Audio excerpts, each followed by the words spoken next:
the Sixers, Flyers, Union, and the best Eagles talk in Philadelphia. 97.5, The Fanatic.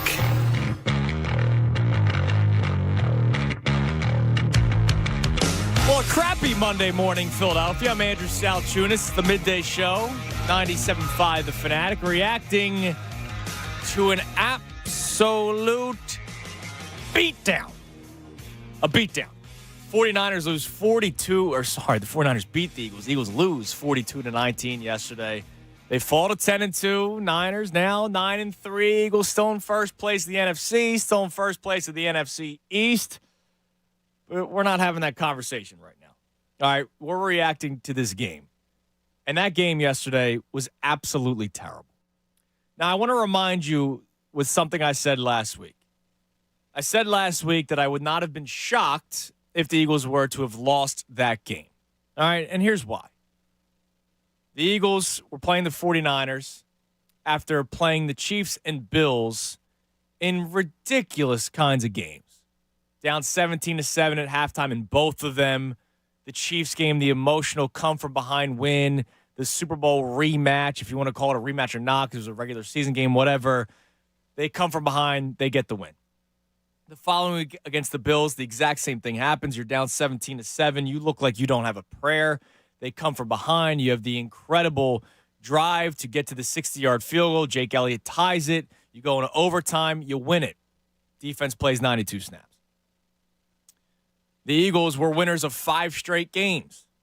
And in those 5 straight games, you beat the Miami Dolphins, you beat the Dallas Cowboys, and you beat the Chiefs and Bills, who we just talked about. And I know there was a bye week in the middle of it, but, man, we talk about this gauntlet. The gauntlet was not just whether or not the Eagles were going to win games, but if the Eagles did win games, you knew it wasn't going to be easy.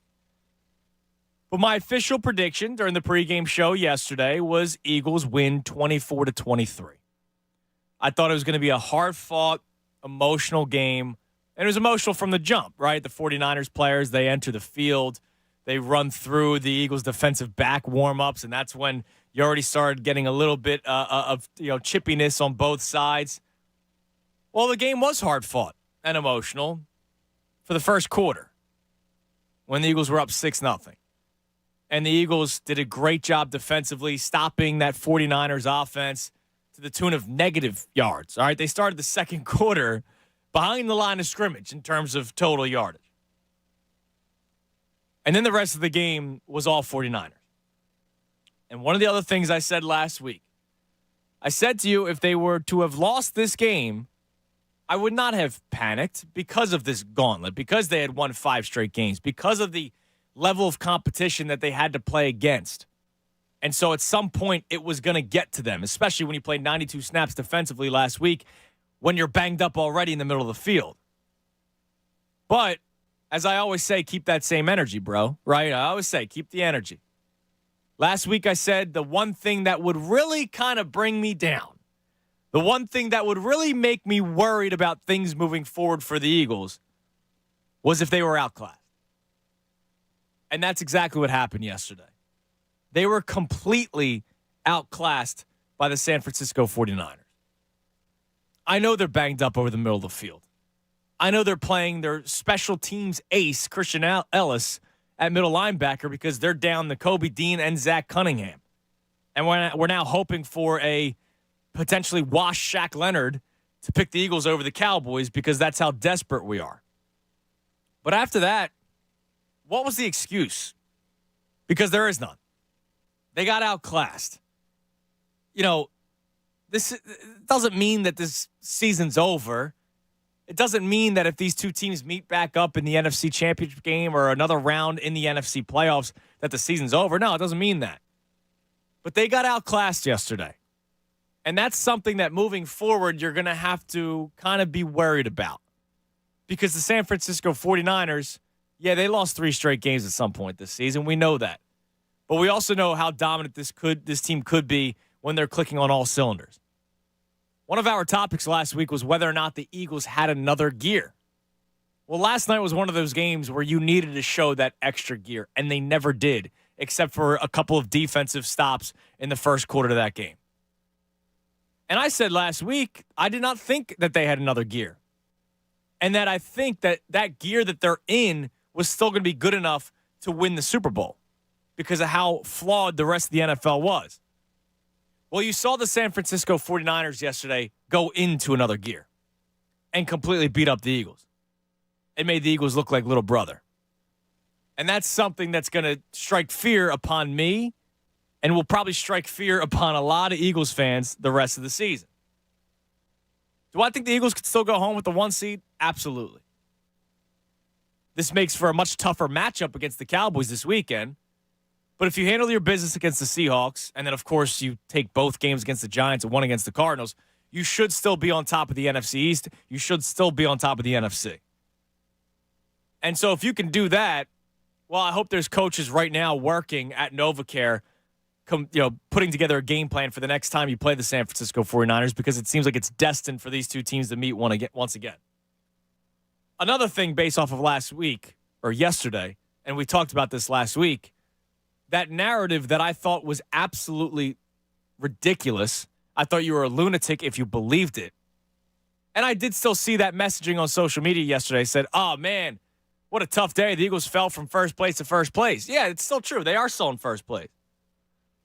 But that makes this weekend's game against the Cowboys, in Dallas, by the way, far, far, far more difficult.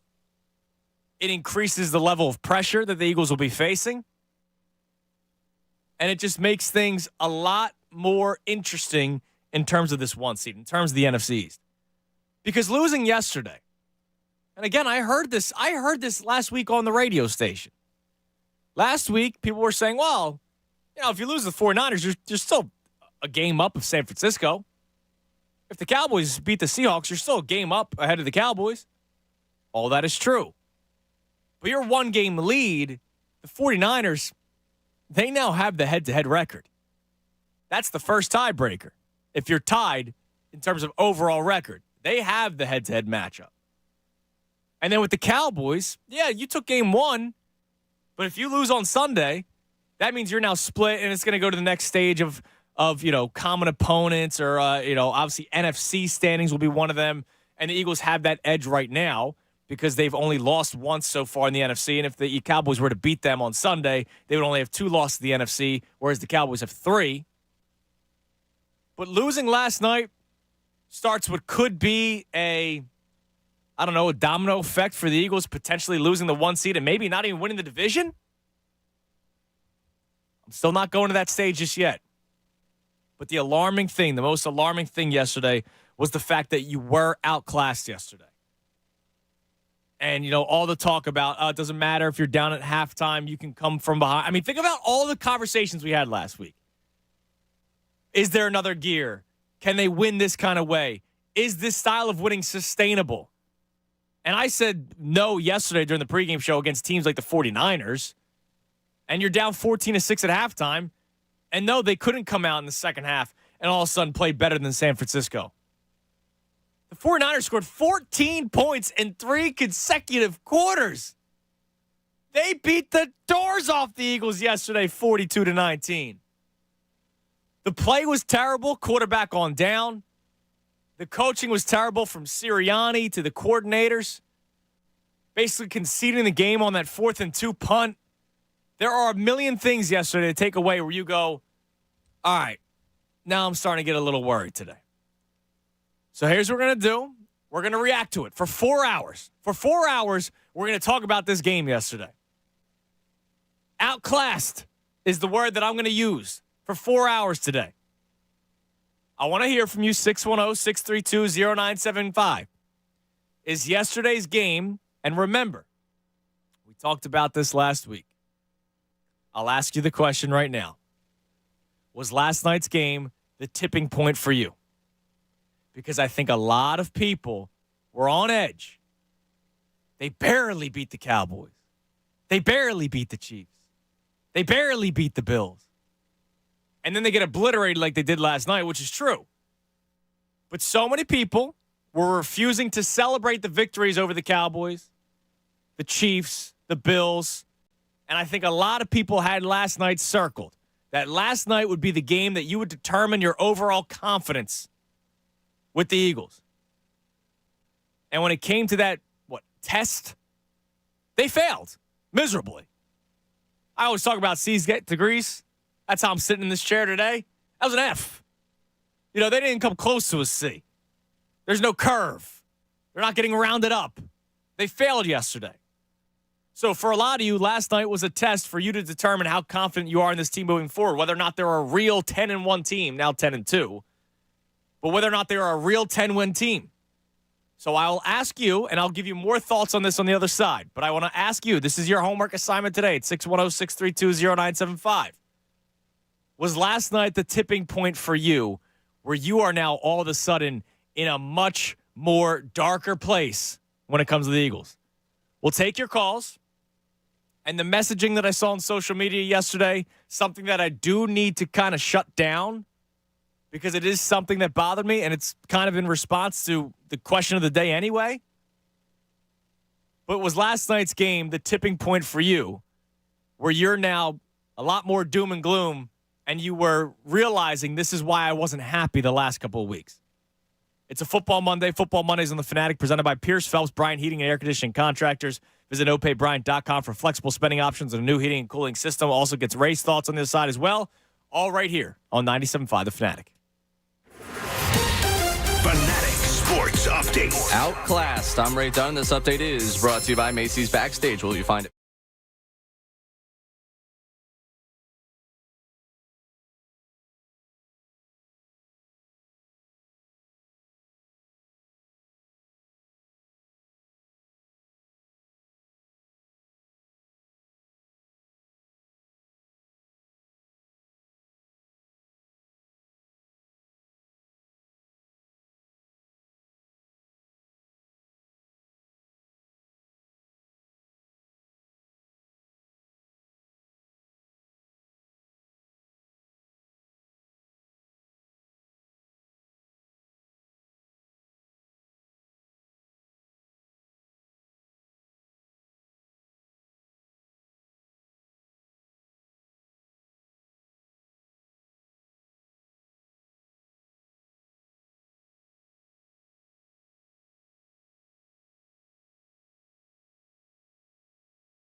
One station in Philly, 97.5. The Fanatic. 10:20, 97.5 The Fanatic. I'm Andrew Salchunas. On a miserable Monday morning, 10 o'clock hour, brought to us by Window Nation. Take advantage of Window Nation's 50% off sale on all style windows, plus make no down payment with no payments and no interest for 12 full months. Call 866-90Nation or visit windownation.com. We have one open line. You can climb in at 610-632-0975 to answer the question. And we'll talk about the game, right? We're going to break down the game itself. But the question that I have posed for you guys today is whether or not yesterday was that tipping point. Were you in with me, Ray? Good morning, Ray. How you doing? I've been better. I know, me too. Were you in with me when we did the tipping point conversation, or was Yes. that okay? So that was Wednesday. Wednesday we had that conversation. On Wednesday, I asked the question: would Sunday's game be the tipping point for you, one way or another? Because it's been a strange year, right? The Eagles going into yesterday were 10-1, and I know it hadn't been pretty, but they kept on finding ways to win. And if you sat back and watched the rest of the NFL wasn't much better. I've said this 100 times. This year's actually sucked. It's been a terrible product across the entire board, but it's football, so we still love it and we still watch it. But the Eagles were the least flawed amongst all the flawed teams in the NFL. That's been the terminology that I've been using since probably like week 4 now at this point. So going into this past weekend, I was thinking, and it was actually a caller that kind of brought that question up or brought that point up, and I appreciate him for bringing it up. So we talked about it, whether or not this Sunday would have been the tipping point for you. If they had won, would you finally allow yourself to be happy? Because I feel like there's been so much drama in the games, right, to the point where your stress levels are through the roof, your blood pressure is through the roof, your heart rate is through the roof, and then the game comes to an end, and you're like, man, I'm so mentally exhausted that I need a couple days before I get excited. And that's why, like, football Mondays usually have been kind of quiet in terms of like a celebratory day. You know, you get your reaction on social media, but in terms of discussing on the phones, it's been pretty quiet on football Mondays because I think people are just worn out. And so the question was whether or not this Sunday would be the tipping point, because if they won, I wondered if people would finally celebrate. But if they lost, would this be the game where people go, see, this is what I've been talking about, or this is why I have limited my expectations or limited my opportunity myself to get excited, which I do think is wrong. So before we get back to the phones, I just wanted to bring this up. I don't think you can say yesterday and today that we found out who the Eagles were, right? I don't want to hear they are who we thought they were, right? Like, I don't want to hear that today, because that diminishes beating the Dolphins. When the Eagles beat the Dolphins, there was all of a sudden this talk that the Dolphins were fraudulent. The last couple of weeks, you look at what the Dolphins have done, they have steamrolled teams. And for all the Sean Desai and secondary hate that they're going to get today, which, hey, rightfully so, they slowed down Tyreek Hill, who had 2 touchdowns and 150 yards at halftime yesterday. Okay? They slowed that guy down to under 100 yards. Hasn't happened much this season. They beat the Commanders. I know, it was a crazy one. And then they beat the Cowboys, which the Cowboys, I know we laugh at, right? We hate the Cowboys. Dak's overrated. They're going to choke at some point, blah, blah. I know it's the same thing every single year. I get it.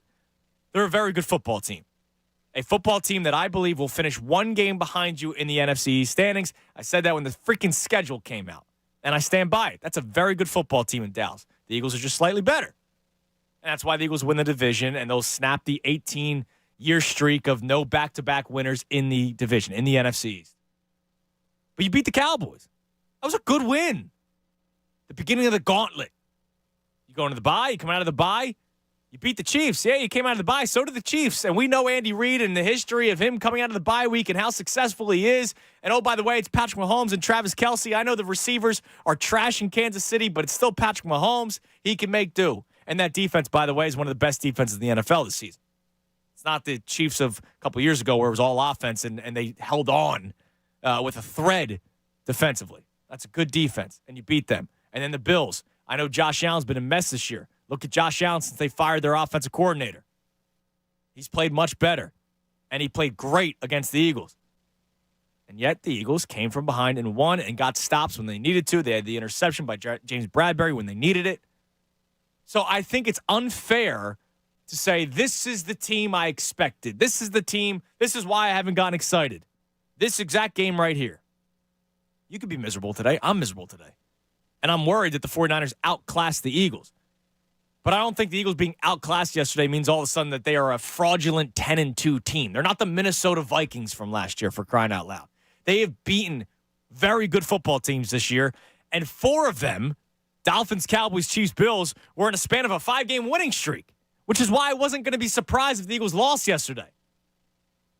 But the thing that surprised me was how they lost. 42-19, getting beat up like that. Questions need to be answered. And the coaching staff, the players, they better get to work. And that idea, right, this is why I said this last week. When I heard people saying, oh, well, this game doesn't mean as much as it would have if it was, if the winner of this game took over the NFC. Well, the winner of that game last night now makes it a conversation again. Yep. Makes it a conversation and puts a lot of pressure on you for 2 road games against 2 teams in the NFC that, Cowboys obviously right there in your division, right there behind you now. That's a big game. And then you got to go out on a Monday night to Seattle. You know how I feel about Seattle.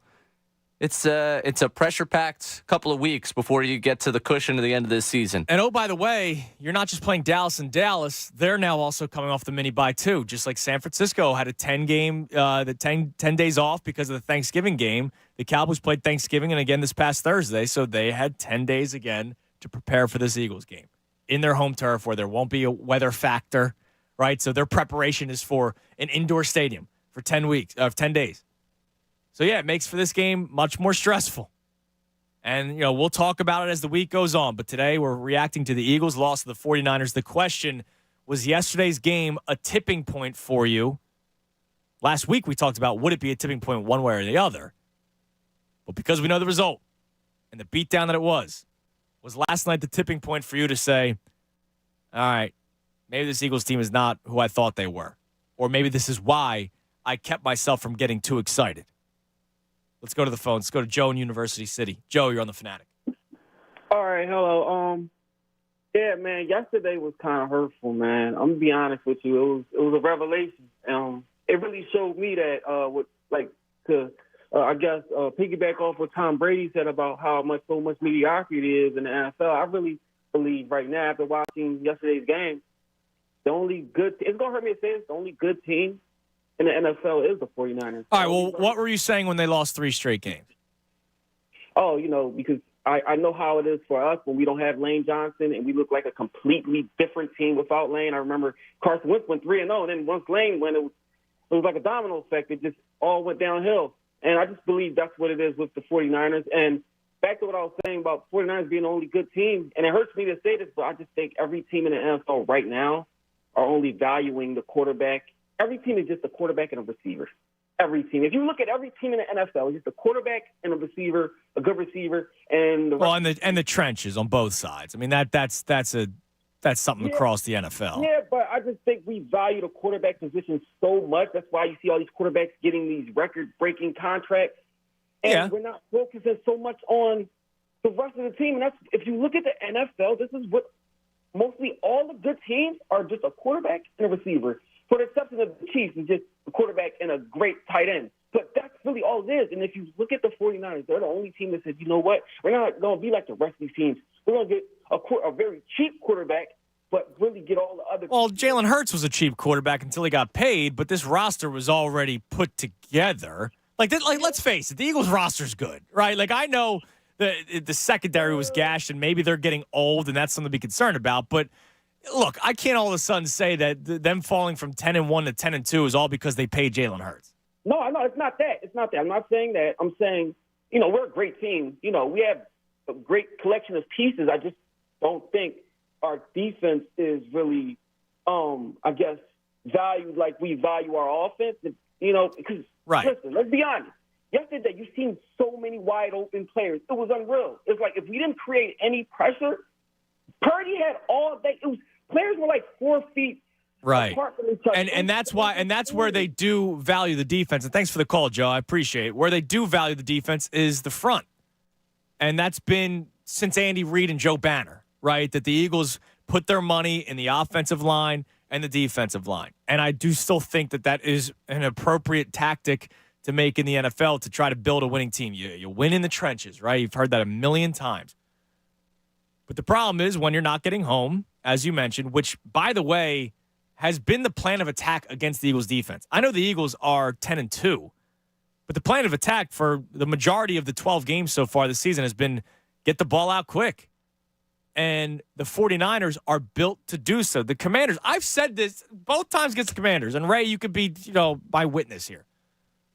Obviously, the Eagles won the game because they're the better football team, but it's not hard if you're the Commanders to try to go up against the Eagles defense when you have a guy who can get the ball out quick, and you have Terry McLaurin and Jahan Dotson, and you have Curtis Samuel, and guys that can just get the ball in space and do something with it. The 49ers are just far and away better than the Commanders. Like, it's not even close, which is why the Eagles beat the Commanders the 2 times they played them. The 49ers can get the ball out quick to Brandon Ayuk, Deebo Samuel, George Kittle, and if there's extra time and you can dump off to Christian McCaffrey, right? You're not dumping off to Kenneth Gainwell. You're dumping off to Christian McCaffrey. If you're not getting home, which they did in the first quarter of the game, but then they started losing steam and they weren't getting to Purdy, and Purdy was getting the ball out quick. 49ers offense and their skill position players, they can make you pay. And so to your point, Joe, in terms of valuing or how the Eagles value the defense, they don't value linebacker. Like, you know that. You're paying veteran guys like Zach Cunningham and Nicholas Moreau, who, by the way, Nicholas Moreau wasn't even on the active roster to start the season. You hoped you got something out of Nakobe Dean, in which you did use a third-round draft pick on, and he's unfortunately been unhealthy, and when he has been healthy, he hasn't been great. You're relying on an undrafted free agent in Reed Blankenship playing safety. I do think not having Chauncey Gardner-Johnson was a pretty big deal for this team, but you replaced him with a trade for Kevin Byard. There's issues there. I don't blame the Eagles for signing James Bradbury after finishing as an all-pro corner last year. I don't blame them for bringing Darius Slay back. They reworked his deal. Remember, they released him. They reworked his deal that kind of helped out the team a little bit, and they brought Slay back. And I thought Slay had a good season last year, except for the Super Bowl. And so you can't use that Super Bowl. Unfortunately, you can't use – look, you can't just use one game. You can't use one game to not bring a guy back. I know it was the biggest one, but you can't use the Super Bowl to not bring back Darius Slay when he had a good season the entire year last year, except for stupid Pro Football Focus numbers. But yesterday, he had a very bad game. Last couple of weeks, he hasn't played necessarily well. Is he losing a step? Could be. What else were you going to do? What else were you going to do? You drafted Jalen Carter with your first-round pick. Other than that, you're hoping for, Eli Ricks to step up into something, to become something. You're hoping for Josh Jobe to become something. Guys that you drafted later didn't draft at all. Right now, your Super Bowl window is open, which is why you brought back both Slay and Bradbury. I have no problem with the Eagles doing that. Let's go to Carlos in Savannah. What's up, Carlos? What's going on, guys? Good morning. How you doing? First of all, I want to say I'm not on the fence about it. I still think that the Eagles are still, not defenders of the fan, but I still think the Eagles are the team to beat. They are the team that's being talked about, other than, the loss yesterday. Mm-hmm. But I don't know what happened yesterday. The first quarter, we stopped them -6 yards and things like that. But then after that, it was like we were like an old soda, couldn't get no fizz. Here's one of the biggest problems from yesterday, Carlos, that the fact that the first quarter was 6-0 and not 10-0 or 14-0. Getting 2 field goals when you had that kind of momentum from your defense. The defense did their job. Defense did their job in the first quarter. For you to come away with just 6 points, and I didn't really kill him for the first drive, but the second drive, and then you had the weird Jalen Hurts, 18-yard sack because he fell down. That's one of the things that killed them yesterday. If you're up 10-0, going into the second quarter, it might be a different story. Here's what I want to say, too. Coming into the second quarter, San Francisco outplayed us physically, and I think most of all mentally.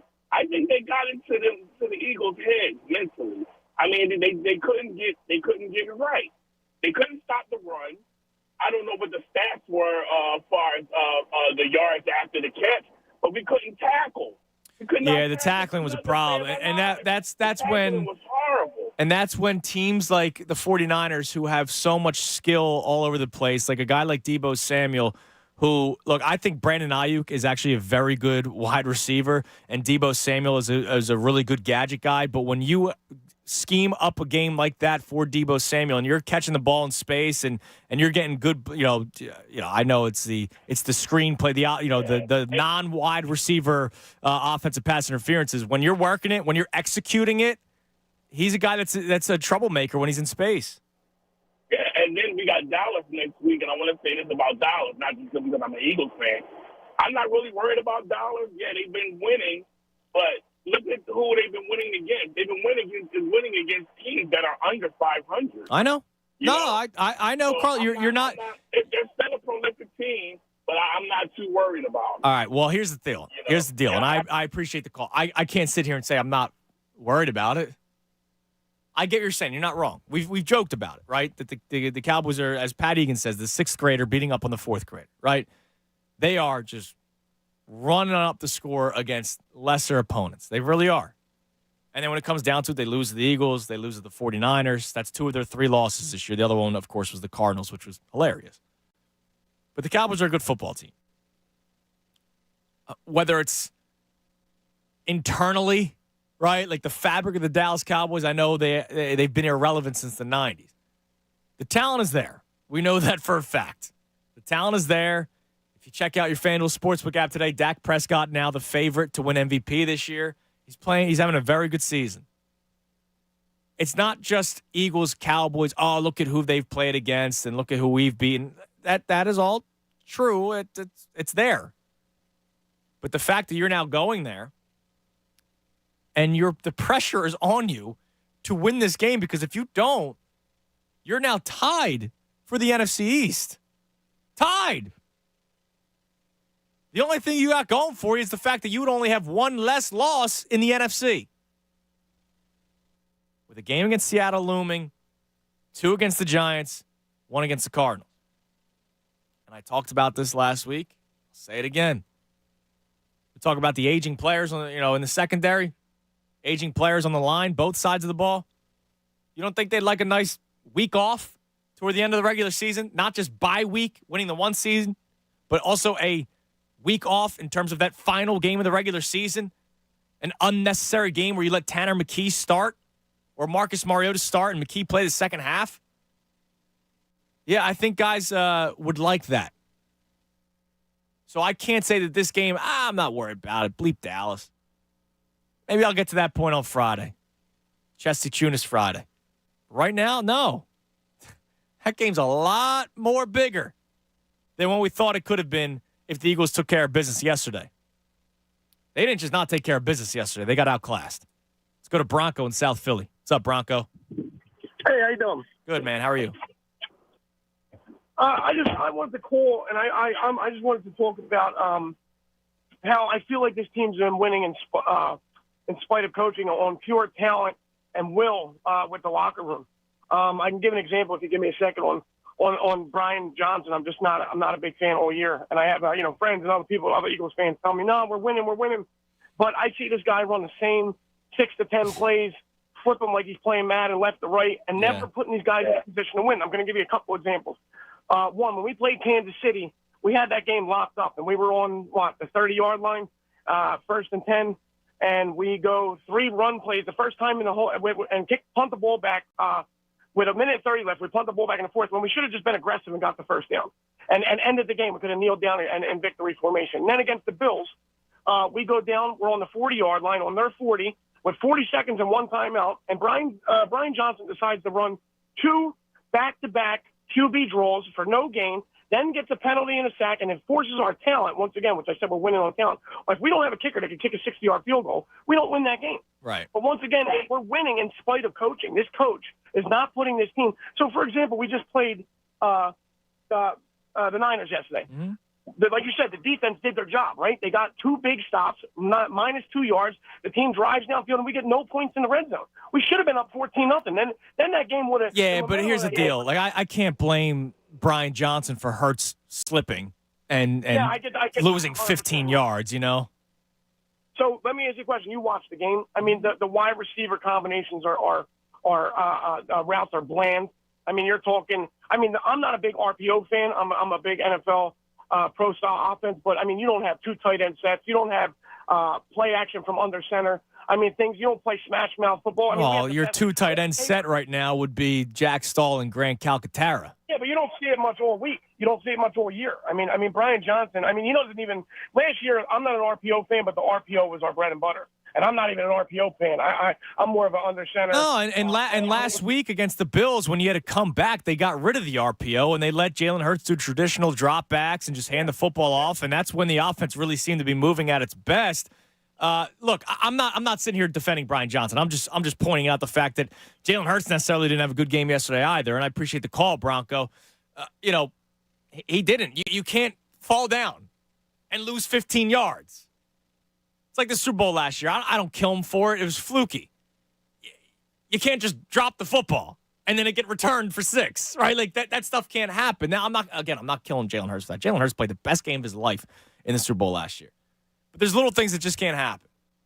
Now, one thing I will have a problem with Brian Johnson, and this is a very minute thing, but maybe it's important. Is there ever a guy available for a check down? No. I'm asking a serious question. I see Jalen Hurts. I got a tweet from this guy, My Tweets, who tweets the show often. Do you think the Birds have an elite offensive line? They're good, but they're no longer great. I've said this a million times. And I'm sure people are bothered by it because I know the offensive line is basically almost a cult hero in Philadelphia. I think the offensive line is a perfect marriage with Jalen Hurts. They allow a lot of pressures. And Jalen Hurts gets away with it.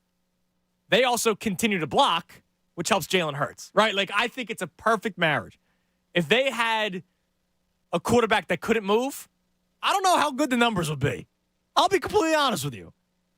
But Hurts' ability, it's a perfect marriage, those two, the Eagles' offensive line in totality and Jalen Hurts. So, Jalen Hurts, yesterday, the offensive line did their job. They gave him 4, 5, 6 seconds sometimes. And Hurts is looking downfield, can't find anybody. We love Kenny G. Slip him out sometimes. He doesn't always have to run a route. Every once in a while, he can protect. Be there for pass protection, and if all else fails, he sneaks out a little bit. Now, defenses could be ready for that. You know, if you're playing man defense, you're obviously whoever the linebacker is going to shade Kenneth Gainwell, DeAndre Swift, Boston Scott, whoever it is. But it seems like there's just never guys for checkdowns. He's holding the ball, looking, and then it's throw it away or try to run for a few yards. Every play. That's it's a little thing. But it's something that could maybe get you a couple yards instead of a sack or just throwing the ball away. All right, we have one open line, 610-632-0975. Here's the deal. No vault today. They did not win yesterday, so there's no Victory Monday vault. And also, this game's too important to not pay attention to right now. I do have some audio to play for you coming up next. You'll hear from some of the players. You'll hear from Nick Sirianni at the podium yesterday. You'll hear from the players in the locker room in the podium yesterday as well, talking about the game yesterday. The one thing I appreciate is that they own the loss. There were no excuses made like a lot of members of the 49ers. But, hey, I'm not taking shots at San Francisco today. They played a much better product yesterday. They outclassed the Eagles yesterday. We'll talk about it more with you guys on the phones at 610-632-0975. Also hear from Sirianni, Hurts, Brandon Graham, Fletcher Cox, Jordan Mailata, all next right here, 97.5 The Fanatic. Fanatic Sports Update. Flat out crushed. I'm Ray Dunn. This update is brought to you by Macy's Backstage. What you find at Macy's Backstage have a perfect holiday gifts, $25 and under, like matching family PJs, fragrance sets, toys, and more. Find the latest trends, new arrivals, and great prices at a Macy's Backstage near you. The 49ers beat the Eagles 42-19 on Sunday in the NFC Championship rematch. Eagles jumped out to an early 6-0 lead, and from that point on, the Eagles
to the Eagles' loss to the 49ers yesterday. Real quick, because I know it's a Eagle day, but a little baseball note. John Morosi, as of 10 minutes ago, reporting that the Braves are among the teams still engaged with Ohtani. Braves made a trade yesterday. They're active. And John Morosi reporting, who's been on top of a lot of things, that the Braves might still be heavily in on Shohei Ohtani. So something to be worried about as we continue to talk about being outclassed. Not that the Phillies all of a sudden stink, but that would be something to be severely worried about. All right, we'll get back to the phones in a second, but I want to play some stuff for you yesterday. We're not doing a vault today, but there is some audio that I kind of want to react to. You'll hear the messaging from some of the players after the game yesterday. Real quick, one that I don't have audio for. Here's Kevin Byard. He spoke with John Clark after the game in the hallway outside the locker room, and he was asked about the issues defensively yesterday. And this kind of goes back to what we talked about last segment. One of our callers brought up not the fact that they've been winning because of coaching, the Eagles have. They've been winning because of talent. And then we were talking about the 49ers' talent and just how they executed on offense. And I went to the Deebo Samuel thing. And Deebo Samuel's a guy that's dangerous in space. And this will bring up a conversation we had weeks ago before the Dolphins game. So Byard asked about it, and he said, quote, "A lot of motion, I think, got us out of position. We got outplayed and outcoached today. I don't think we were clean enough on the details of the coverages and the things we were doing today. It wasn't a whole lot of air yards. There was a lot of catch and runs to turn to big plays. When you're leaving guys wide open, it's not going to end well for the defense." Remember earlier this year, before the Dolphins game, Sirianni was asked about motion because the Dolphins are motioning at a historic rate, and the Eagles are near the bottom in terms of pre-snap motion. And Sirianni almost he didn't laugh it off, but was kind of like, we don't motion, just the motion. I hate that idea because sometimes motioning just to motion gives the quarterback an idea of what the defense is showing you. Are they playing man? Are they playing zone? Like, it's little things, little intricacies of sports, right? Like, we've had this conversation. Like, Anthony used to do the "What Do You Love About Sports" show. And I remember one of the things, little intricacies. I love when a penalty kill is almost done in hockey and the goalie starts smacking the stick because that alerts the team that the guy's coming out of the penalty box. Well, motion isn't just giving a guy a head start before a play, but it's also the quarterback's way to see what the hell the defense is showing you. And so Brock Purdy gets to see what the Eagles are doing, and also it does sometimes get in the mindset, especially when you have a guy like Deebo Samuel. Deebo Samuel is one of these weapons that when he's running this motion where he's running from right to left and then loops around Brock Purdy, is Purdy going to hand the ball off? Is he going to pitch it to him? Is he going to throw it to him in the backfield and it's going to turn into a screen? Or is he going to do absolutely nothing like the red zone play where all the defense followed Deebo Samuel and then here's Brandon Ayuk in the back of the end zone and Reed Blankenship completely messed up that play? That was the play where Ayuk could look like he didn't hold on to the football. He did. I know a lot of people were upset by it. He did. He had his hand underneath it. So sometimes motioning does give fits for opposing defenses, and Kevin Byard himself, a guy who's a former all-pro safety, a guy who's a veteran, a guy who, since coming here, has taken a lot of the role of talking to the media, it seems. He straight up said it bothered him. One of the things that bothered all of us was the lack of tackling yesterday. Here's head coach Nick Sirianni talking about just that. Hats off. That's a tough team to tackle. We take pride in our tackling. I think we've been pretty good this year. We're in the top 10 as far as missed tackle rate. We didn't do a good enough job today. Again, that's us putting the guys in positions to be able to tackle, and then also them doing it. A little bit uncharacteristic day on our part as far as the tackling, and part of that is, too, they broke tackles. They played really well. We didn't play well enough, and they coached really well, and we didn't coach well enough. Can you guess which play bothered me the most in terms of lack of tackling that did not result in a touchdown? Any idea? Good Lord, there were so many of them. Yes. Yeah, I could start naming the entire game for you. I like this guy because this guy filled a hole that you desperately needed filled. And, oh, by the way, he was coming off the street. Bradley Roby not tackling Brock Purdy? Are you kidding me? Brock Purdy breaks, and Greg Olsen, who, by the way, I like him. I think my man was smoking crack yesterday with some of the stuff. Oh, that wasn't a pass interference. Yes, it was. Like, stop. Like, he was all over the place yesterday, Greg Olsen. But, oh, man, Brock Purdy, what a great move. He fooled Bradley Roby with that pump fake. No. Brock Purdy pump faked and then slowly turned left.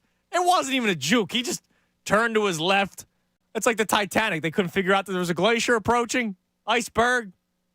It was a boat. It's harder to turn than your body, I guess. But Bradley Roby leading with the shoulder below the belt of Brock Purdy instead of trying to wrap him up. Yo, bro, like, come on, man. I know I'm just some dude on the radio, but what happened to wrapping up? And then Purdy bounces off you like nothing and almost scores on that play. You can't do that, dude. Yeah, as soon as you started and that got a first down. Yep, as soon as you started talking about it, I was like, yep, that was it. And that play, to me, I mean, I remember just losing my mind. There was a 49ers fan near me watching the game, and they're like, oh, look at him, lower the shoulder. He didn't lower the shoulder. Lower squat. Bradley Roby just did not make a tackle there. And you're right. It's the most frustrating thing because you see Purdy start to move, and that's a victory for you. Purdy running with the football, I'm cool with that. Yes. Out of all the weapons on that field, one person out in the open field, and it's Brock Purdy, I'll take that any day of the week. And the fact that, oh, no, you can't make that tackle. You can't bring him down. He picks up a first down. Like, what are we doing here? That was the most frustrating of all the missed tackles because it's Brock freaking Purdy. Brock Purdy bounced it like, come on, dude. Anyway, so that was Sirianni on the lack of tackling.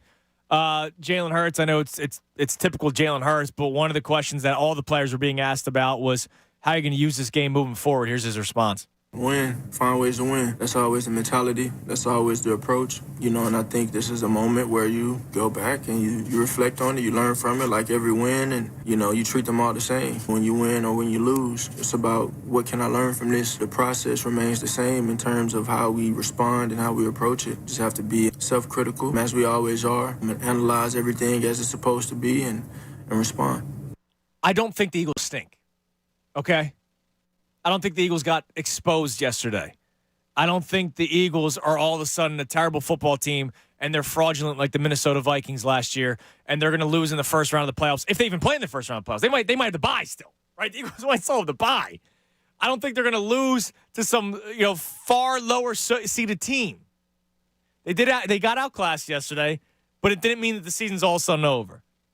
I hate the idea of, we fell from first place to first place. Yeah, you got one game up against two very good football teams that aren't losing really anytime soon, I don't think, unless you can beat the Cowboys in Dallas on Sunday.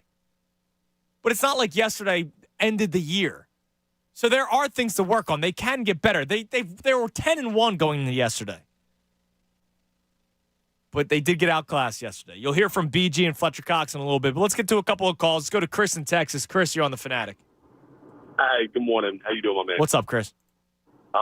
It's a rough day, but I'm listening to all your call stock. Everybody's been talking about the defense, and granted, they didn't tackle at all at that game. It was one of the worst tackling performances I've ever seen.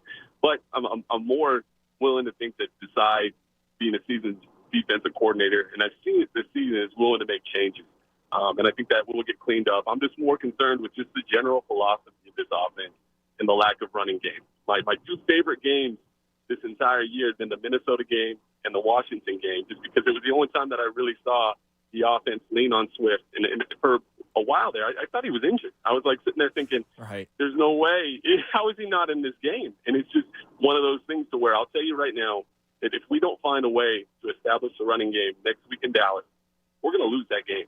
We can't have Jalen Hurts throw 40, 50 times. Well, now here's the thing. So he had to throw 45 times because they're down, right? But here's the biggest problem.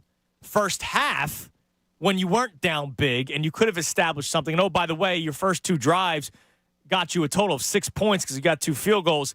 In the first half, Jalen Hurts threw 22 passes. They ran the ball 9 times, and 2 of those were Jalen Hurts scrambles. So I would knock that down to 7 runs and 24 designed passing plays. And you can't have a 24-7 ratio like that. Well, it's been all month. It just hasn't been this game. It's been for the past 2 months right. that they haven't been able to establish a running game. And if I'm Kelsey and if I'm Stout, I'm pounding the table this morning. And I'm saying, hey, we need to figure something out. We need to evolve this. We can't just give up. And maybe it's just maybe it's just Johnson being an inexperienced play caller, and he gets impatient with it. And, that's how we win games. And we have 4th and 1 is almost an automatic. So we can't be scared of 2nd and 7. We can't be worrying about, not being able to pick up these tough yards because we have the offensive line to do it. I can't think of a better offensive line. And I think they can turn it around, but they're not going to do it unless they can find a way to establish a run. And this is, I know I'm beating a dead horse with that, but like I said, my favorite games this year have been when Swift has gone over 100. Jalen is still being able to hit, Brown and Smith and make it. But I'm scared that there's not going to be any philosophy change. I'm going to turn on the game next week when they're playing the Cowboys, and I'm just not going to see anything different. And that's what scares me. Yeah, look, Chris, I appreciate the call, man. I mean, here's the deal. When it comes to the passing and running, like they were also going up against a very good front in San Francisco. Like, it's not like this was the Jets game. Now, the Jets had their 2 starting corners out, but they were playing the worst rushing defense or one of the worst rushing defenses in the NFL, and they just completely abandoned the run in a game where you were in it till the very end, and you couldn't get anything going offensively, and you threw the ball 50 times. So yesterday in the first half, I complained that they only ran the ball 9 times. Let's take away Jalen Hurts' 2 runs. Swift was 4 carries, 8 yards. 2 yards per carry. Kenneth Gainwell, 2 runs, 5 yards. Boston Scott, 1 carry for 2 yards. So it's not like when they did run the ball, it was all that good. Now, establishing the run, I understand. I understand establishing the run and getting that offensive line going, moving forward. And it seems like the only time they do run the ball in bulk is when it's one of these 15-play drives and they run the ball 10 times, and that happens in the 4th quarter. The RPO, man, a lot of it's also in Jalen Hurts' hand. Jalen Hurts doesn't read the defense to hand the football off. He sees something where he needs to throw the football. I think one of the things Brian Johnson needs to do is maybe limit the RPO. We had a call to talk about that 2 segments ago. And I don't think he's necessarily wrong because I said this last week against the Bills. When they needed to come back, remember, they attacked Hurts. That was the Bills' game plan, it seemed like. Just attack Jalen Hurts. If he hands the football off, we trust our linebackers. If he doesn't, we're either going to tackle him because he's going to try to run, or he's dropping back to pass. We're not going to give him time to throw it. It is something that's troubling that in games like last night where you weren't getting anything in the air either, they just completely abandoned the run in the first half. Second half, you had to throw the football. You're down. Yeah, but they really 14-6. weren't executing running the football. Like, no, they weren't. To the people that are like, I can't believe they didn't run it more. When they did run it, there was no room. They did not have room to run the football. They were not opening up gaps for whether it be Gainwell, whether it be Swift. I mean, you just gave the numbers. They were not running the football well. And it also doesn't help that their drives following the 2 field goal drives were ones that I think Hurts takes a sack, and then you also have a false start that drops you back and you get behind the sticks a couple of times. Like that to me, so again, I'll pound the idea of game script. Sometimes you don't find the place to run the football, and to that, they were not running the football well. And that, I think, is why you end up in the situation you do. You don't run the football more because you didn't execute in the red zone. And I don't know if that's so much a Johnson thing. Like, do I think Brian Johnson had a good game? No. I don't think anyone on that team had a good game. No, nobody did. But when, we're talking about the criticism of him today, they need to execute in the red zone. And that's on the players to do it. I mean, especially with the Hurts sack. Yeah, Hurts can't fall down and lose 15 yards. And now all of a sudden it's 3rd and what was the down and distance after he loses 15 yards? It's 3rd and 21. Right. I mean, it's that. It's the 9-yard sack he takes in one of the ensuing drives. Like all of those are examples of things that put them behind the sticks. That's execution wise. Yeah. And no, Brian Johnson did not have a good game, but some of these things have to fall on the players. Some of these things have to fall on the players for what they're doing. Like, part of it's coaching. So absolutely. That second drive, that 3rd drive to start the second quarter for the Eagles. First play, line of scrimmage was a DeAndre Swift run for 0 yards. So now it's 2nd and 10. And we've complained about 2nd and long a lot this season. Because sometimes it's also incomplete passes, right? It just seems like the first down calls, maybe that's Brian Johnson's biggest issue, is first down play calls. I don't know, and red zone. So it's 2nd and 10 now. He completes a 4-yard pass to A.J. Brown. It's 3rd and 6. That's manageable. But then that's when you got the Jalen Hurts false start. He starts dropping back before the ball's even snapped. And now it's 3rd and 11. So what do you want to do? Hurts ends up having to scramble for 4 yards. There's nobody downfield. You got to punt. So it was a play call. So, yeah, I mean, look, they did go away from the run maybe a bit too much, but like we said, Swift had 4 carries for 8 yards. It's not like it was 4 carries for 20 yards and we're going, all right, 5 yards per carry. Why aren't you going back to it? One of the other clips I want to play for you, this is from Brandon Graham. Let's play cut one, Ray. One of the things I appreciate from the Eagles yesterday, and there's very little that I appreciate, is the fact that they were just honest. And they got beat yesterday. Here's Brandon Graham talking about it. We just know that it was just one of them games that, dang, they got us. And, like I say, much respect to them. I know that we're going to come back ready to go tomorrow. We're going to learn from it, see how they was hitting us, and you're going to see the little things that caught up to us, the penalties and crucial moments where and then can't get off on third down. That was big. But, yeah, I mean, like I say, they made their plays, and that's what you do in these games. And you got to try to capture that momentum. And I felt like in the beginning it was going, but we got to score touchdowns. And, of course, I ain't putting no blame, but I'm just saying, like, I'm just stating the obvious. In these type of games, you got to make sure that you, take full advantage of these moments. But much credit to the 49ers because they did. And we just didn't today. It wasn't our day today. Now, that's how you react to a loss. That's how you react to a loss. By the way, Trent Williams, Hall of Famer, right? He's still not over it. Did you hear what he said yesterday? I did not. After the game, he's talking about, that's what we expected to do in this kind of game. We wanted to, prove to people, blah, blah, blah. It's easier this time because we had a quarterback. Dude. They still can't get over it. They still can't get over it. And that's why I said last week, if the Eagles were to lose this game, as long as they weren't out of class, which they were, if the Eagles were to have lost the game, the thing that would have upset me the most was the fact that those players would have felt validated. And they definitely feel validated. And, oh, by the way, they did outclass the Eagles yesterday. We'll continue the reaction next. I have some more sound for you from Brandon Graham. Continued also Fletcher Cox. So we'll talk about more. And, of course, we'll take more of your phone calls, 610-632-0975. I also want to do something that I think is important. There's a month left in the season, right? And so there's a lot of thought that, all right, well, the Eagles are still a game up. San Francisco still a game up with Dallas. What I want to do, I want to look at the schedules for the Eagles, the Cowboys, and the 49ers, and I'll throw the Lions in there because they're obviously right there in the standings. So we'll look at the schedules remaining for the Eagles, Cowboys, Niners, and Lions, and we'll kind of see how we're feeling after doing that. But also your calls. Answer the question for me today, what we started the show off with. Was last night the tipping point for you? Now, I see a couple of positive calls on hold. So we'll get to those because it's been a lot of, we're down today, right?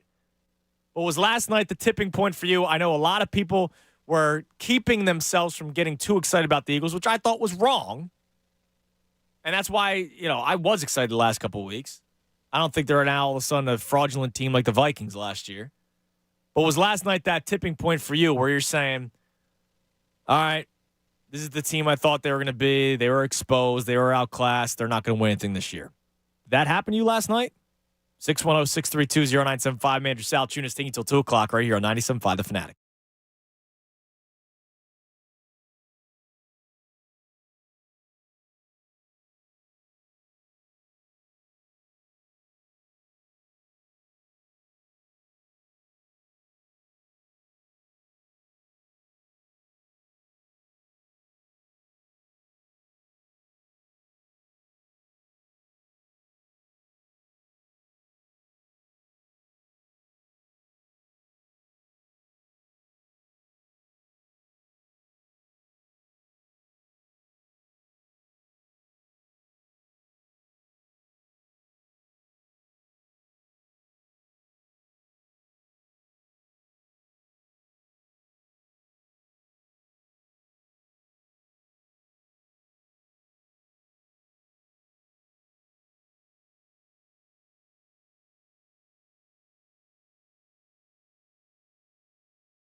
11:20, 97.5 The Fanatic. I'm Andrew Salchunas. Our 11 o'clock hour brought to us by Golden Nugget Jewelers, where Philly gets engaged. And, of course, it's a Football Monday. Football Mondays on The Fanatic, presented by Pierce Phelps, Bryant Heating and Air Conditioning Contractors. Visit nopaybryant.com for flexible spending options on a new heating and cooling system. We have one open line. You can climb in at 610-632-0975. Later this segment, I'm going to run through the schedule for the Eagles, the Niners, the Cowboys, and the Lions, because they're still up there, still in the fight for the one seed in the NFC, with the all-important one-seed home field advantage throughout the playoffs. Of course, the bye week, and it'd be really nice to basically have 2 bye weeks as the Eagles end the season against the Giants. So it'd be great to, have that kind of locked up beforehand so that you can give these guys 2 weeks of rest, which would be really important. You see how the secondary is struggling a little bit. Maybe it's due to age. Who knows? But it's last night was a tough night, a night where you start opening your eyes a little bit and you start worrying about things moving forward. Not that I think the Eagles all of a sudden stink. All right, let me make that clear. Because here's the deal. You can't win 5 straight games, 4 of which have the Dolphins, Cowboys, Chiefs, Bills, and then all of a sudden be a fraudulent team. Because I saw a lot of that on social media last night. This is who I thought they were. See? This is why I didn't get too excited. Oh, come on a second. Hold on. Why are you so quiet after they won those other 4 games? You can't. Everybody keeps on talking about luck, the luck factor. The Eagles pulled out those games, right? Like, you can't get lucky 4 straight games. 5 straight games, by the way, because they won 5 straight. But those 4 teams that I just told you about, you can't get lucky against 4 of those teams in a span of 5 weeks. 6 weeks if you count the bye. You can't get lucky there, all right? Yesterday they were just outclassed. If these 2 teams matched up again in the playoffs, which I wouldn't be surprised, well, here we go. Best of 3. You won the NFC Championship game last year. They beat you last night, even though one is more important than the other. And then we'll see what happens come playoff time. I don't think if the Eagles match up with the 49ers, it's going to be a wash like it was last night. Look in the first quarter. You had some good things going for you. You just couldn't get in the end zone. And to me, that was one of the biggest issues for the team yesterday. Would it ultimately have mattered? No, because you add 8 points to your total, in which you lose, 42-19. Now it's 42-27. But you can't finish with 2 field goals on those opening drives. And then punt, and then it's 49ers the rest of the way, who scores 6 straight drives. They score touchdowns in 6 straight drives. Like, that can't happen. But the question today, for you, the audience, was yesterday that tipping point for you where you're now doom and gloom the rest of the way? I do see a couple of positive calls on hold, so let's get to them. Let's go to Matt in Ballkinwood. What's up, Matt? Here we go. What's up, Andrew? Long time no talk. I have to say, you're doing a good job holding it down, but I do miss listening to you and the cuz. You know what I mean, brother? Yeah, I hear you. Thank you for the original kind words. I appreciate it. Yeah, and the other thing is, I know I don't call here too much, but I just got off the phone with the San Francisco guys. I've been calling them for years. You should hear them. They are on cloud 9. It's like their Super Bowl. Oh, I'm sure. I had to call in. Yeah, oh, my gosh. All they kept talking about is, we kicked your butt. They're loving it. Obviously, they did kick our butt. The real deal, They did kick our butt. And like, here's the thing. I'm man enough. I hope you're man enough. I hope everybody's man enough to admit that. Like, they beat our asses yesterday, but we're not making excuses all day today. No, we're not. I mean, at the end of it is one game. Just like when we beat them, it was a big game, championship game. But, listen, the 49ers, yeah, obviously they're a really good team. But I also saw them lose bad at home against Joe Burrow. This team can be beat. But you know what? I don't understand what's going on with the Eagles. People forget. Like, Eagles have always had good tight ends. From freaking, when I go back to Keith Jackson, L.J. Smith, Chad Lewis, I can name them all. Losing Dallas Goedert hurts because, tight end is a big deal in football. And if you look at the Dallas Cowboys, Jake Ferguson is destroying people. They didn't even mind losing Dalton Schultz last year. The Eagles have to figure out a way to be able to keep up with this team because I know it seems like Cowboys are always at home, but they do put up a lot of points. I'm a little nervous about the game, but I think we can step it up. You know what I mean? Yeah, look, you beat them earlier this year. You did, and they were banged up. The Eagles were in that game, and they held on to win. Jalen Hurts played a really good game. It's going to be indoor. The weather won't be as crappy as it's been the last 3 weeks now, so hopefully that helps out the Eagles a little bit. But this game obviously is now inflated because of what happened last night. Yeah, obviously, listen, you haven't beaten the Cowboys since your Super Bowl year in 2017. I think it was a November game. The only thing is, I think you got it mixed up. You said DeAndre only rang. Swift had 6 carries. He only had nine carries, not counting the quarterback, and that's not going to get it done. You know what I mean? Like, no, I've been talking about the first half, because when you're in the second half, they're getting obliterated. So I'm not expecting them to. In the first half, Swift had 4 carries. Yeah, but why sign Rashard Penny if you're not going to give the guy a chance? You see Boston Scott. Yeah, he was great against the Giants, but he's doing nothing. They don't trust Kenny Gainwell fully. You can see that. He spot. Rashard Penny was a really good back. He's coming off of a major injury, and thanks for the call, Matt. I appreciate it. I don't know what the deal is with Penny. I mean, clearly they know more than we do, right? Like, my only thing is maybe you have him in the red zone. He's a bigger body. They love Kenneth Gainwell, right? They love themselves some Kenny G. Kenny G can also block a little bit. I don't know how great of a pass protector Rashad Penny is. But if we're talking about Penny, right, like Penny's not going to be the savior, okay? So you don't dress Boston Scott. You dress Penny instead. Boston Scott plays special teams, by the way. Rashad Penny could return a kick. They don't return kicks. They just do fair catches every single time, it seems like. But Boston Scott can play special teams for you. Penny's not going to, and that goes back to you were out last week. Everybody was clamoring for Zach Ertz. Zach Ertz greater than Grant Calcaterra, yes. What does Grant Calcaterra do that Zach Ertz does not do? Play special teams. Zach Ertz plays zeros and blocks. Yeah, which your second and third tight ends need to do that. Now, Dallas Goedert is a very good blocking tight end, so maybe you can get away with it. But if we're clamoring for Zach Ertz and Rashad Penny to save the season, we're in trouble. You're attaching yourself to, I don't want to use the phrase because it diminishes them as players. They're very good players, especially Zach Ertz. We know what he could be at his peak. Yeah. But you're really, really limiting yourself to one-trick ponies. Like you're starting to, you bring in Ertz, you start talking about making Penny active. Like between Penny, Ertz, and Julio Jones, you'll have 3 players active that serve one purpose.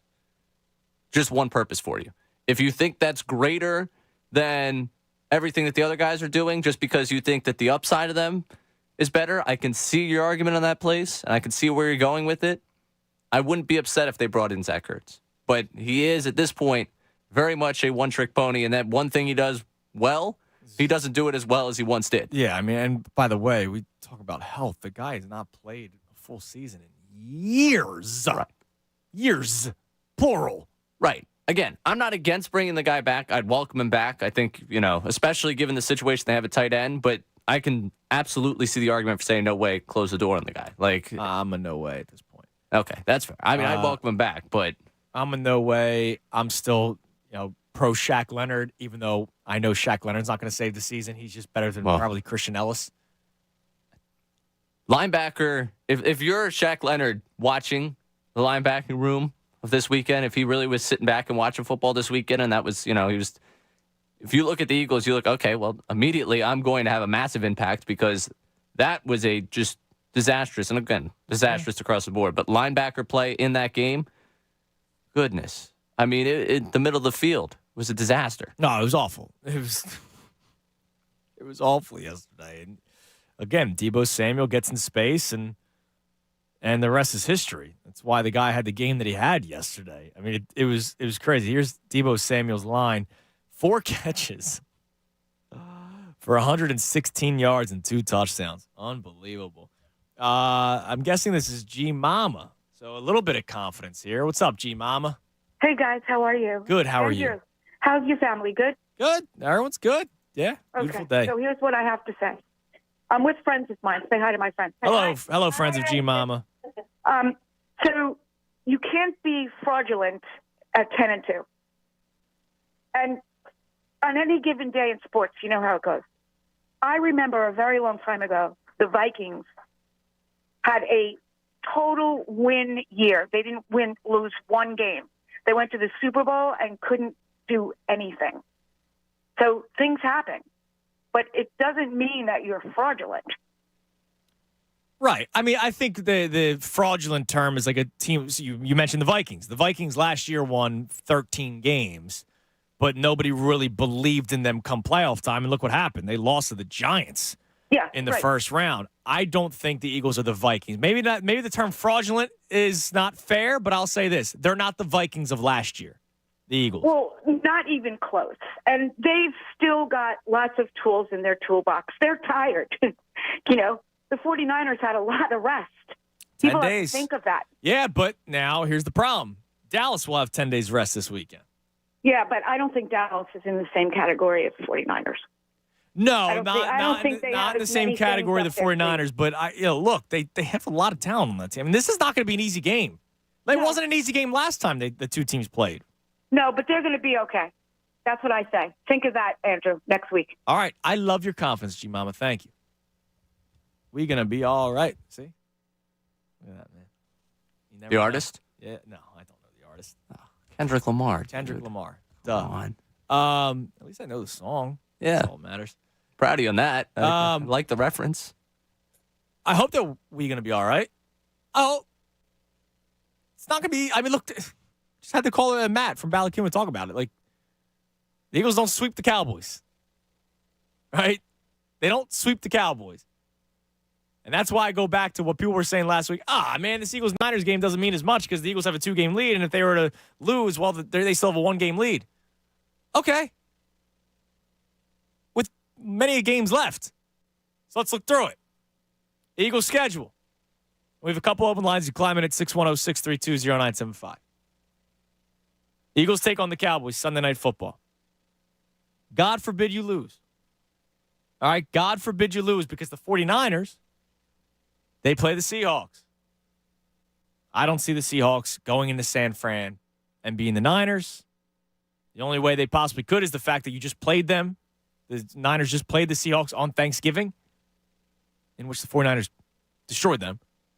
But the Niners just play the Seahawks. Maybe the Seahawks find something to try to beat San Francisco after just playing them. And, oh, by the way, they have 10 days rest because they played Thursday night against the Cowboys. Letdown spot? Would be nice. Would appreciate it. Would be really nice. Birds of a feather. But if the Eagles were to lose to the Cowboys and the Niners were to beat the Seahawks, you're all now tied record-wise. Niners won the head-to-head matchup. They're down to the 1 seed.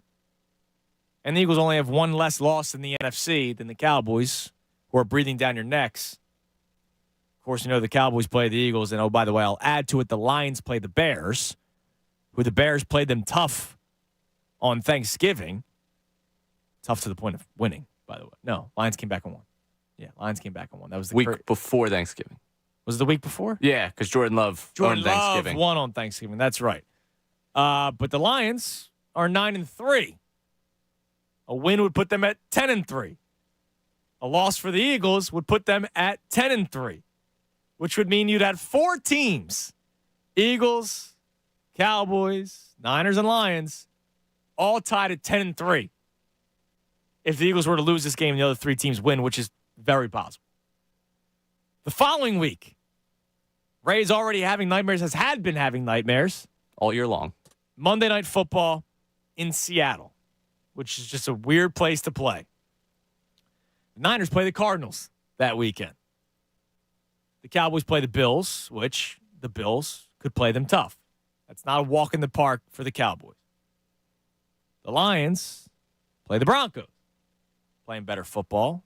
Their winning streak snapped. How about that? Eagles and Broncos, their 5-game winning streak snapped in the same weekend. Yeah. Crazy. One of these teams I'll be talking about in January. Crazy, man.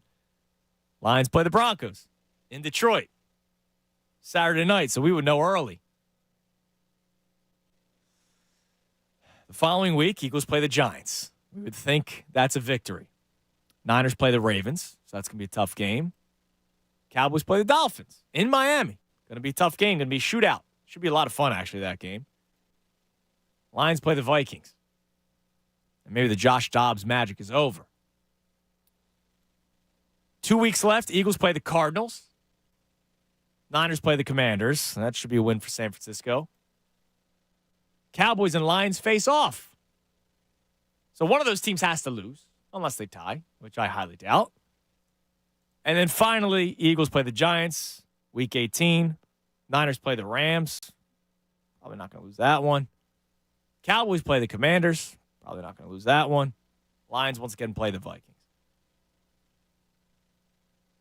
You're fearing the Seahawks game. then you better freaking win this Sunday. Yep. So imagine where my mindset's at this morning. Now, we've been saying this a million times. The Eagles are not built to lose 3 straight games. They're not going to lose 3 straight games. One would hope. If the Eagles lost this Sunday to the Dallas Cowboys, I will bet my house on the Eagles to beat the Seahawks. And hopefully Cooper and Christy have a place to sleep that next night. Let's go back to the phones. Let's go to Rob in Lower Marion. Rob, you're on the Fanatic. Hey, fellas, how you doing? Good. A couple points. I'll start with something positive. First of all, yesterday was I took my 7-year-old son to his first Eagles game. His favorite player is A.J. Brown, and when A.J. Brown made that amazing play on the first series and the crowd went nuts. Oh, dude, I thought it was over. I thought it was game over. I was like, all right, they're not stopping this team. Yeah, and the look on my son's face, he had never experienced 40,000 people lose their minds like that. And it was 40. Really Try. It's like close to 80. Yeah, it was special. But 2 things. So, look, I don't think this game says anything about us so much as it says something about San Francisco, which is we are who they thought they are who we thought they are. Mm-hmm. And I think part of our problem is we're not totally sure who we are, and that's, by the way, okay. You had one caller that said it's mediocrity. It's not. It's just parity. There's more parity this year in the league than in the past. But 2 points. I heard on ESPN this morning that the Eagles have the worst third down defense in football. They do. Which is not a formula for winning long term. Yeah. Or at least in the big spots. And then number 2,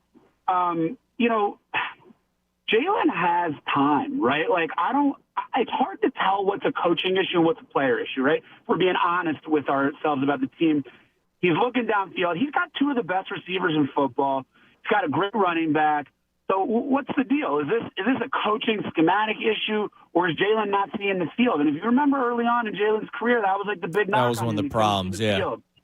And so some regression from last year was going to be obvious. Look, a game like last night is one of these where, we're going to have to watch the tape and see the all-22 and see what was going on downfield. Because you're right, Hurts had a lot of time. There were plays where, he had 4 or 5 seconds, and that's going up against that front against the 49ers. So that's kudos to the offensive line for protecting, and yet nobody was there. And, I don't know if it's missing Dallas Goedert, which is a big factor. I mean, he's sure. You talk about A.J. Brown, Devontae Smith being 2 of the best receivers in the NFL. Dallas Goedert, top 5 tight end. And you're missing that yesterday.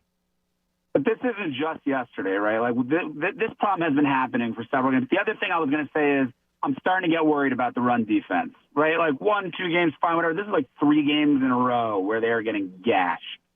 And McCaffrey's a bit of a cheat code. I get that, He's really good. One thing I say to all my friends, I remember feeling like when the San Francisco 49ers traded for Christian McCaffrey that it was a mistake that the Eagles allowed that to happen. I thought we should have traded for him. I know that's not our MO with the running backs and everything like that, but McCaffrey is special. And, if McCaffrey were to go down, I'm not saying I want that for them. I always want to beat the best team in their best status. But if you were to go down, this Niners team is a totally different team.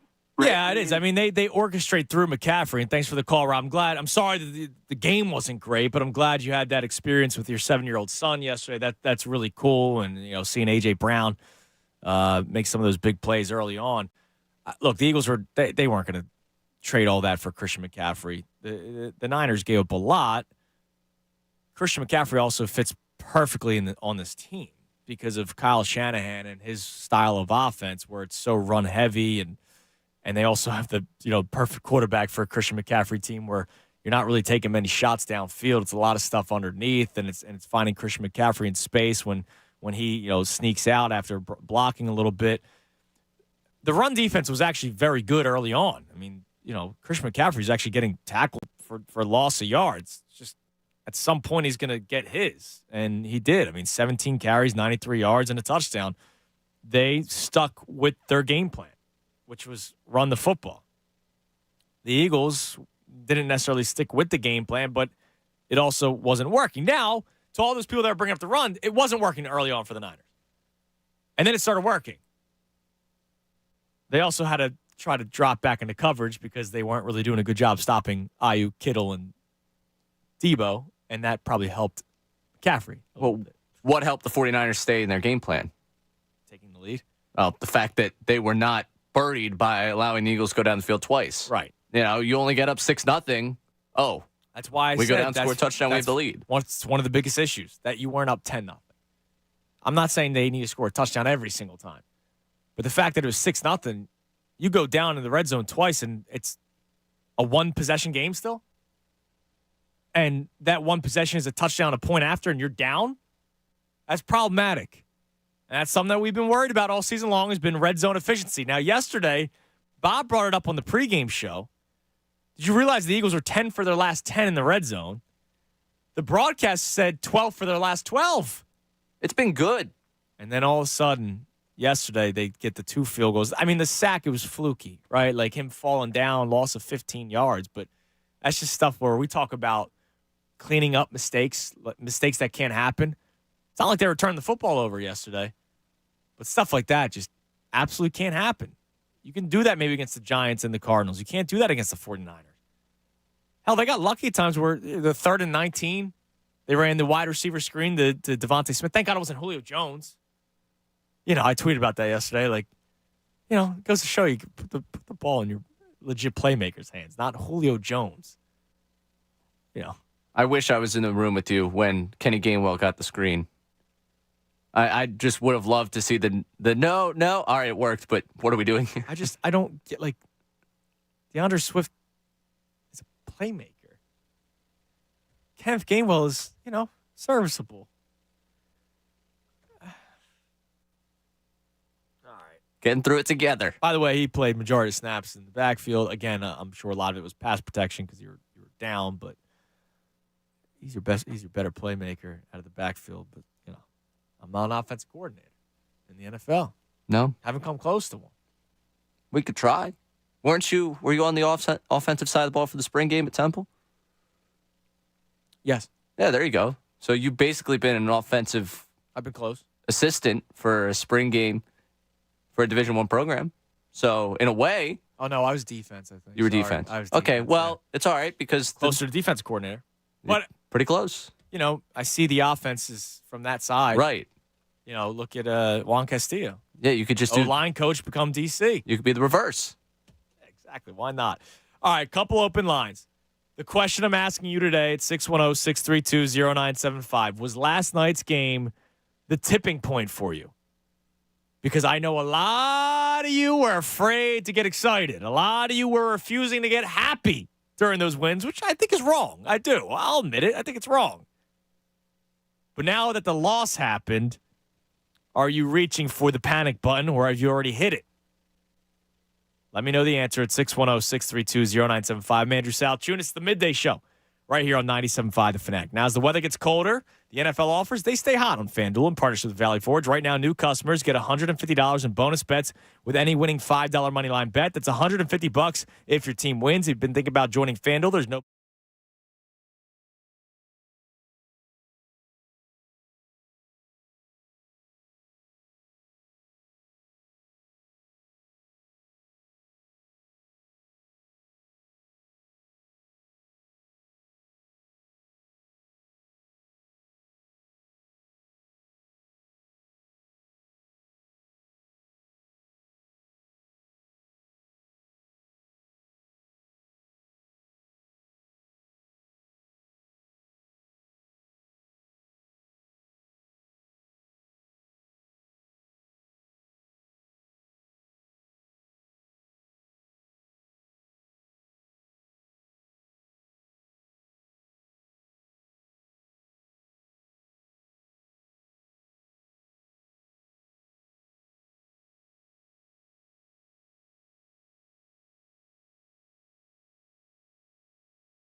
pass or potential game-winning touchdown pass, that's on him. That's on Andy Reid.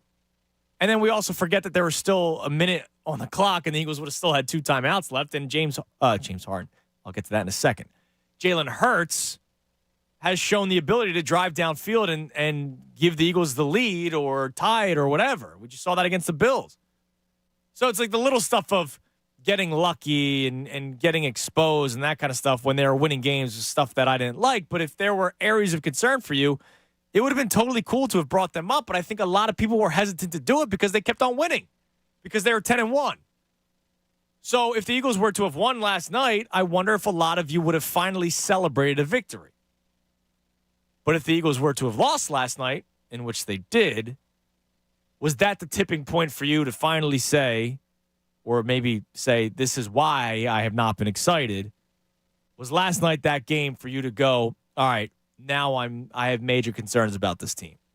Now I believe this team is exposed. Our very first call of the day, Joe, the comment said the Eagles were exposed. The 49ers exposed the Eagles. Is that where a lot of people are at right now? So answer the question. Was last night a tipping point for you in a negative way, clearly, where you're now fearful of things moving forward for the Eagles? 610-632-0975. Now, here's where I stand. Last week, I told you I would not have been shocked if the Eagles were going to lose this game. You know, I was caught up in the emotion too, and I thought that the Eagles at home, I thought the Eagles pass rush would get home, which you saw in the first quarter. That was the case. I thought there would be no mistakes on both sides of the ball. I said that at the end of the pregame show yesterday. I thought the Eagles would win 24-23, and it would be a hard-fought game, but there wouldn't be a big mistake that would have led to have one of the two teams winning. I thought it was just going to be a great football game. That didn't happen. But the Eagles, they lost, and I said if they were to lose, I wouldn't be too down because they had beaten the Dolphins, the Commanders, the Cowboys, bye week, Chiefs, Bills. So 5 straight wins, and of those 5 straight wins, 4 of them against some of the top teams in the NFL. I know Buffalo is not one of the top teams in the NFL, but you know that they are still a dangerous team. All right, they're not the Cardinals, okay? They're the Bills that were 6-5, and Josh Allen has now played 2 good games with the new offensive coordinator. The one thing I couldn't see yesterday was them getting outclassed. And they did get outclassed. And so for me, yeah, I'm more down today than I would have been had they just lost 24-23. My prediction was win 24-23. If they lost 24-23, all right, so be it. You know, get ready for Dallas. It's going to be a tough game. It's a game that you're going to need. But getting outclassed is going to scare a lot of people. So was last night a tipping point for you? Feel free to respond at 610-632-0975. Now, what I did during the break, last segment we ran through the schedules for the Eagles, Niners, Cowboys, and Lions, because these are the 4 teams fighting for the 1 seed, and we know how important the 1 seed is in the playoffs. A, you get the first round bye, and B, you have home field advantage throughout the playoffs, which I know it didn't show like that was really all that much yesterday. I do think it's important. That crowd, by the way, was rocking early on. Nothing had to do with the crowd. Eagles fans brought theirs yesterday. That first drive, when the Eagles, not the Eagles' first drive, but the 49ers' first drive, where the Eagles get to stop early on, that place was rocking. Like my TV, you could hear it clear as day through the TV. So kudos to you, Eagles fans, that showed up at Lincoln Financial Field and brought the noise yesterday. You showed up. You stood on your business yesterday until the Niners ran away with it, which, you know, I can't blame you. Even when the Niners go up 21-6 and the Eagles put up points on the board, you know, the crowd was alive still. The crowd was still alive. Didn't matter. 49ers outclassed the Eagles. But what I did during the break, I looked at the schedules once again. So Eagles have the Cowboys, Seahawks, Giants, Cardinals, Giants. Like I said last segment, they're not losing 3 straight games.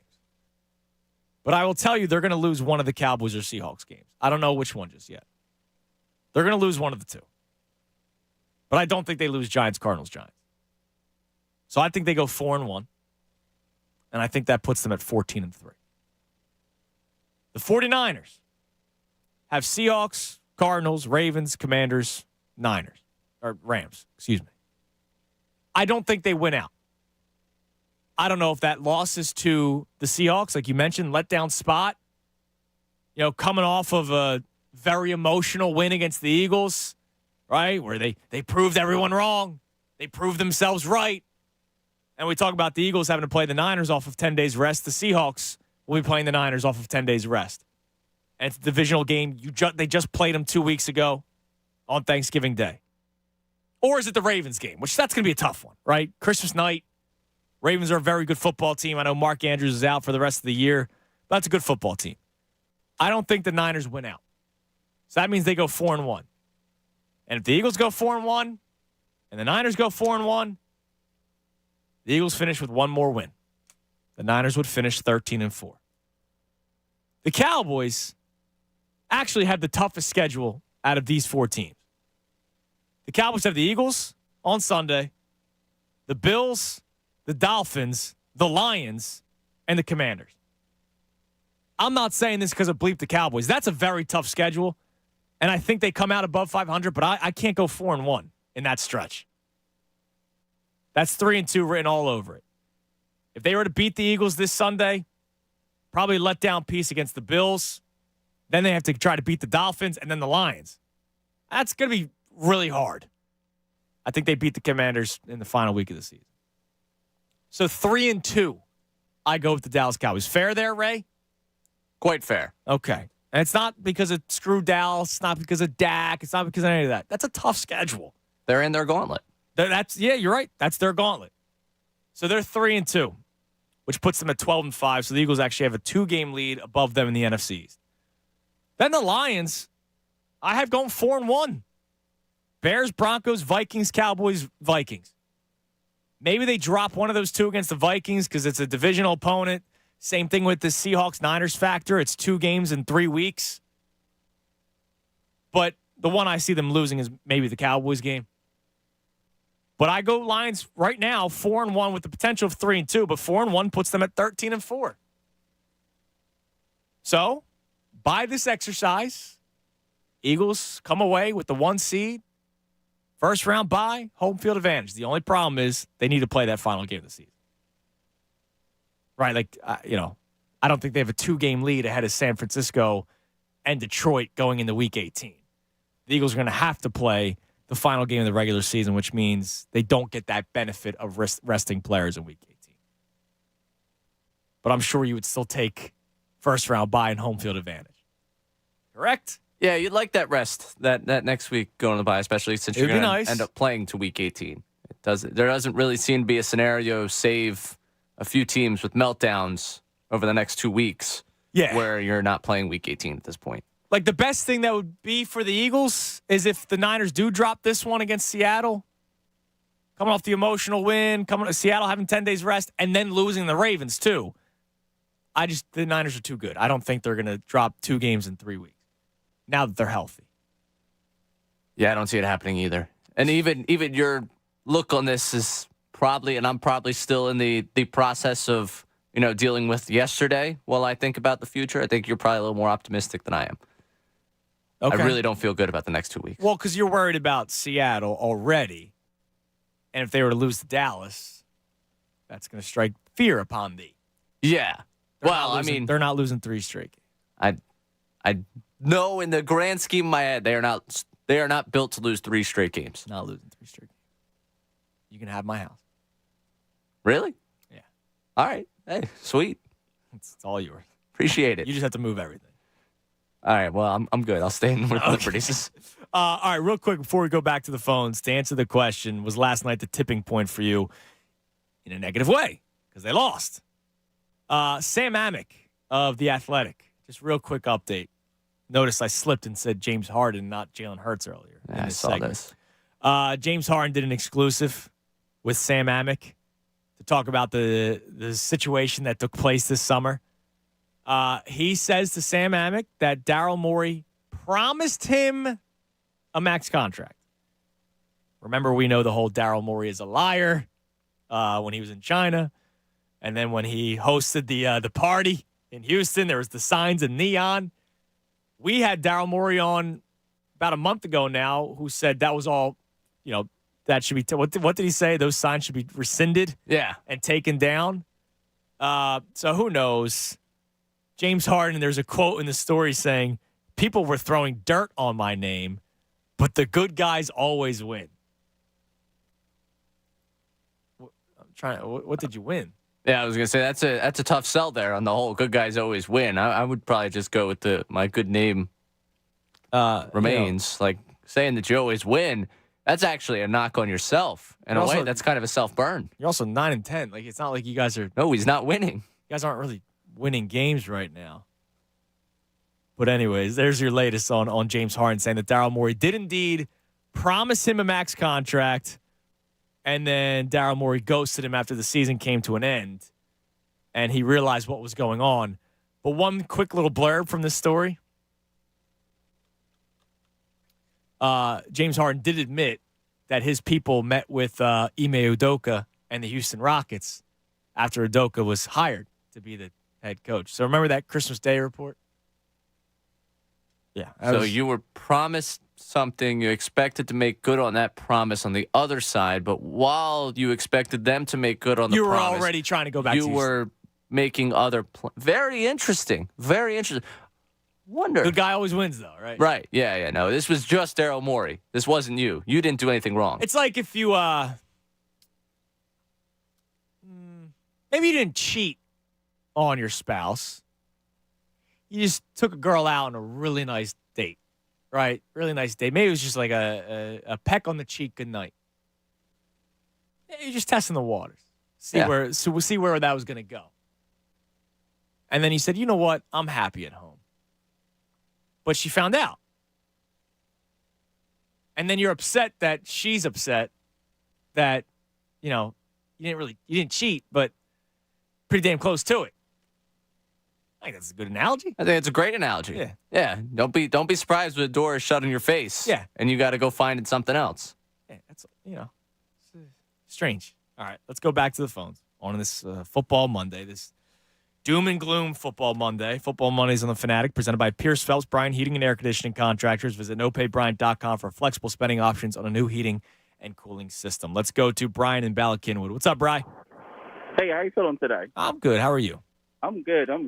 I don't think it's a tipping point, and I feel like, we got to stand firm, and I feel like the Eagles fan base at times could be doom and gloom for no reason, even though it's lost. But to me, what they did is they exploited a team that couldn't tackle for one game. And the offense is kind of stagnant, especially when they're not balanced, and it's kind of predictable.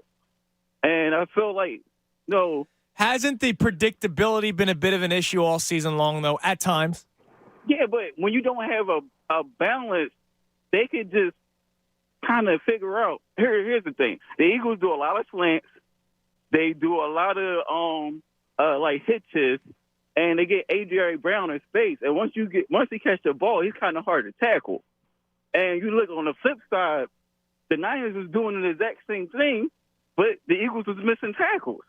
So it was like the person, of course, when you make the tackle, we miss the tackle, they just get yards at the catch, yards at the contact. And, without a rushing game, you can't set up a play action. So without play action, you can't go deep. So we take all that into consideration. Well, they don't do play action. They just do RPOs, right? Like that is technically their play action. Yeah. So it's just when you're predictable like that, teams could just zone in and shut you down. And the defense didn't help and the offense didn't help. But honestly, I feel like, when they play each other again, I feel like the Eagles going to learn from this lesson because it's a learning point, right? To me, when bad things happen, it's an opportunity to learn and you make adjustments. And with something that the Eagles didn't do well yesterday was make adjustments either. But I think when they play each other again, it might be close. I feel like... Well, that's the thing. They're not going to get blown out. If they played each other again, it's not going to be 42-19. And thanks for the call, bro. I always love talking to you. It's not going to be 42-19. I can't sit here and say it's a lock win. They play each other in the NFC Championship game. It's going to be a tough one, man. It's going to be a tough one. I don't think it's like last night, though, where you were, again, outclassed. Like, you were outclassed yesterday. You were missing Dallas Goedert, middle of the field, completely banged up. Now, again, here's the deal, because I'm not giving the Eagles excuses. The only legitimate excuse you can make right now is the middle of the field's banged up. But here's the deal. Because everybody's saying that, right? Like, oh, man, like we had to play with Christian Ellis. I like Zach Cunningham. You guys know that. I joke around, team MVP. Best Cunningham in Eagles franchise history. I've been saying it all season, man. Zach Cunningham has actually been very good for them this year. Best linebacker on the team. But is that saying something? That's saying something. And then, for everybody pining for Shaq Leonard, myself included, it's not like Shaq Leonard is coming in here and solving everything. You know, Bradley Roby still isn't perfect. He's just better than what you had. Shaq Leonard won't be perfect, but he'll be better than what you have. Better than Nakobe Dean. Probably better than Nicholas Moreau. Maybe he works well with Zach Cunningham. I'm not sure. But that's the one thing with the middle of the field conversation that we keep on having. You got who you got right now. Like, that's not changing. Ray Lewis in his prime is not walking in anytime soon, okay? All right.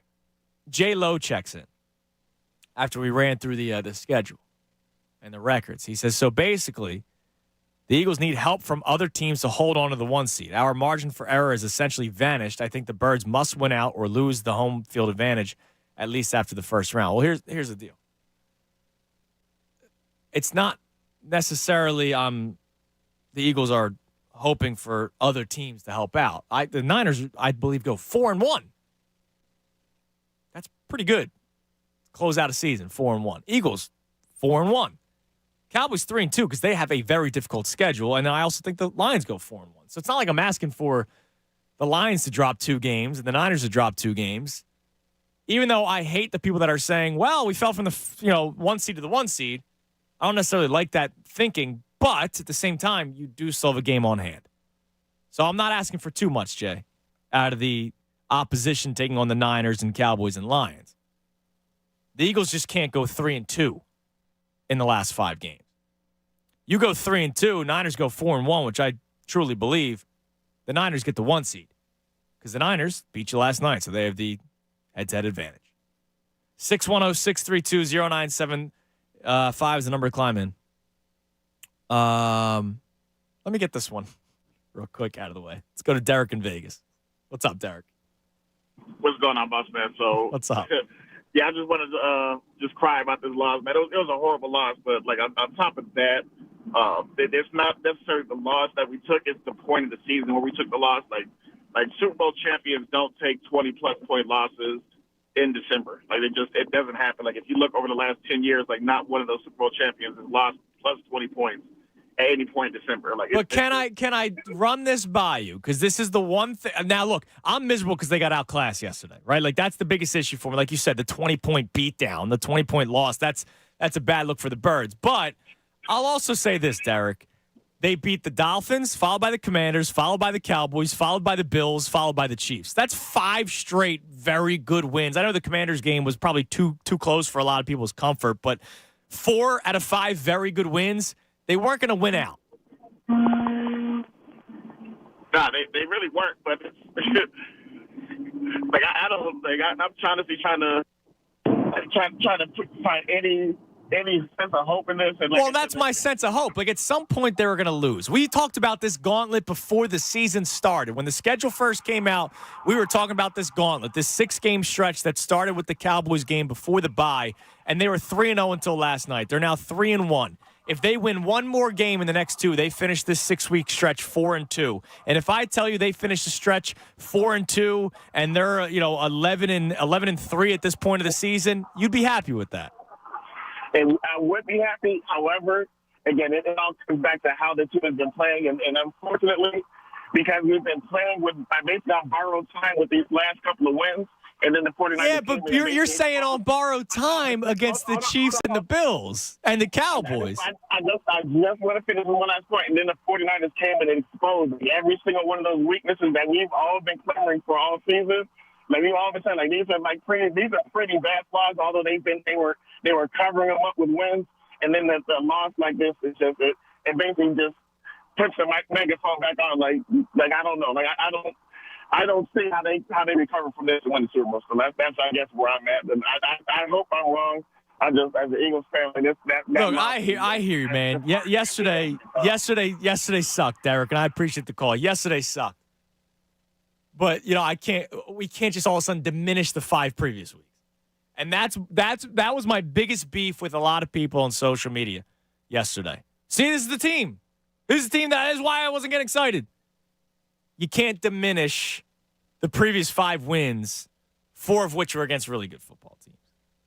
And the Dolphins, Cowboys, Chiefs, and Bills. You can't do that. No, and the idea, Super Bowl teams don't lose like this. I get he's saying in December, but late in the season. Rams, the year they won the Super Bowl, lose to the 49ers 31-10. Third straight, or that was amidst a 3-game losing streak that had dropped them to 7-4 at one point in their season. Saints beat the Buccaneers the year the Buccaneers win the Super Bowl 38-3 that drops the Buccaneers to 6-3. Titans beat the Patriots 34-10 that dropped the Patriots down to 7-3 the year after the Patriots lost to the Eagles in the Super Bowl, where they go up and win the Super Bowl. Like, it might not be, what happened didn't happen in the month of December. It happened in the latter stages of the season where they get crushed and they end up going to win a Super Bowl. It feels terrible today. It feels absolutely to throw terrible. away the entire season because of one game. I won't be there with you. Yeah, I know the story is not good. I know it's not, but I can't then all of a sudden say, those first 11 weeks in which the Eagles went 10-1 is now fluky. We'll continue the conversation. I know today's a day. Phone lines are buzzing. So we'll talk to you next right here on 97.5 The Fanatic. As the holiday seasons are now in full swing, it's December 4th, man. 25 days of Christmas is kicked off. The Showcase at Family Company Jewelers are fully stocked and ready to go. Do yourself a favor and get to their showroom on Route 70 in Marlton, New Jersey, and get that special someone a gift that they will never forget. You plan to pop the question this year? How about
Sal Chunas on this miserable Monday now afternoon.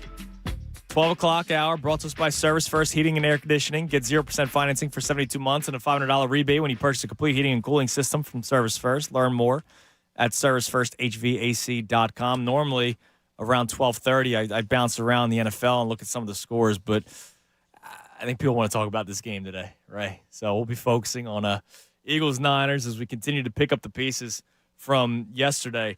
Real quick, a couple of stuff that stood out to me that we really haven't talked to that much. I brought it up in my open today, but I wanted to focus a little bit more on. There was a question that the morning show posed today.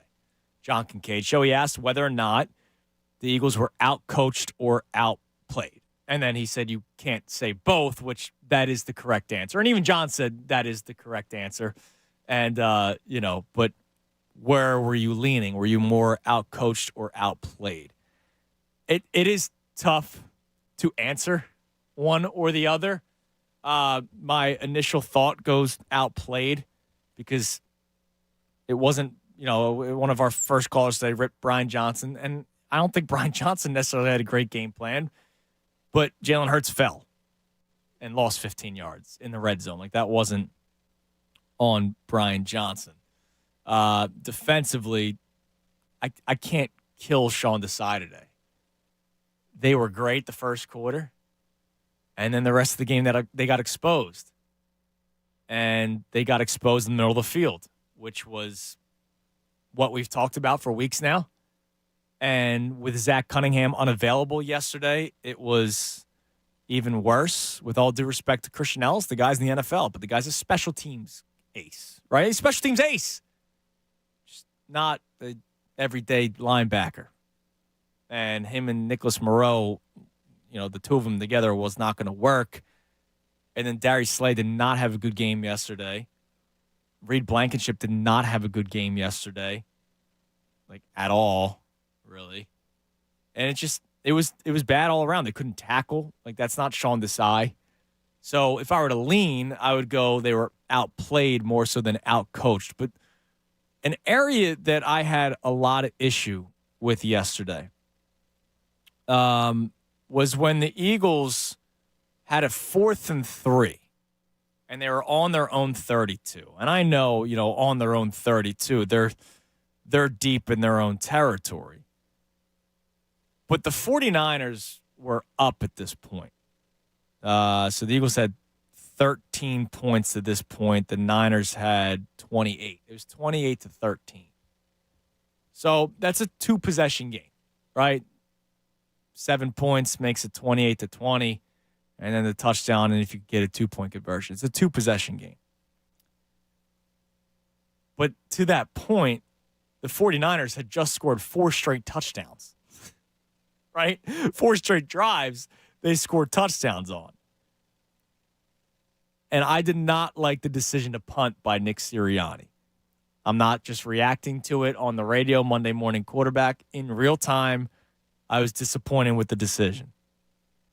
Now, the problem was Jalen Hurts was being evaluated for concussion. I don't know. So if you look at the game log, it says Hurts scrambles up middle for 5 yards. Hurts was injured during the play. His return is questionable. Was he going to leave the game? Like, here's my question. There's the guy in the sky, right, that sees a concussion and wants to pull a guy off the field to be evaluated. I don't know if he was going to be evaluated had they punt, like that play, had they not punted. I feel like he would have played another down. I mean, that's kind of how it goes in the NFL. Unless they blew the whistles and had to pull him off the field, then you probably punt. But I don't remember Hurts walking off the field at that time. I don't remember seeing an official say, hey, you got to come with me. Yeah, I was having the same question. I don't remember that. So, 4th and 3 on your own 32. If you don't get it, they're going to score a touchdown. But they just scored 4 straight drives. Touchdown. I did not like the decision to punt. So it reminded me of the Super Bowl. Okay. If you remember, it was literally, I just pulled it. It was 4th and 3 on the 32 after the Chiefs had scored back-to-back touchdowns, and it looked like you were not going to stop them again. Yeah. And they decided to punt. And I remember in that moment being like, whoa, Sirianni, this is usually, hey, let's trust our guys. Let's go make a play here and let's stay on the field. Like I thought that was just what they do. I thought they were usually let's go for it on fourth. Let's make something happen. And the Super Bowl sticks out because it was back-to-back. I think it was a field goal and then the punt where it was, I think, 4th and 6 and 4th and 3. And it was like, okay, I understand, 33-yard field goal. Yeah, Elliott, get the points. All right, let's roll with that.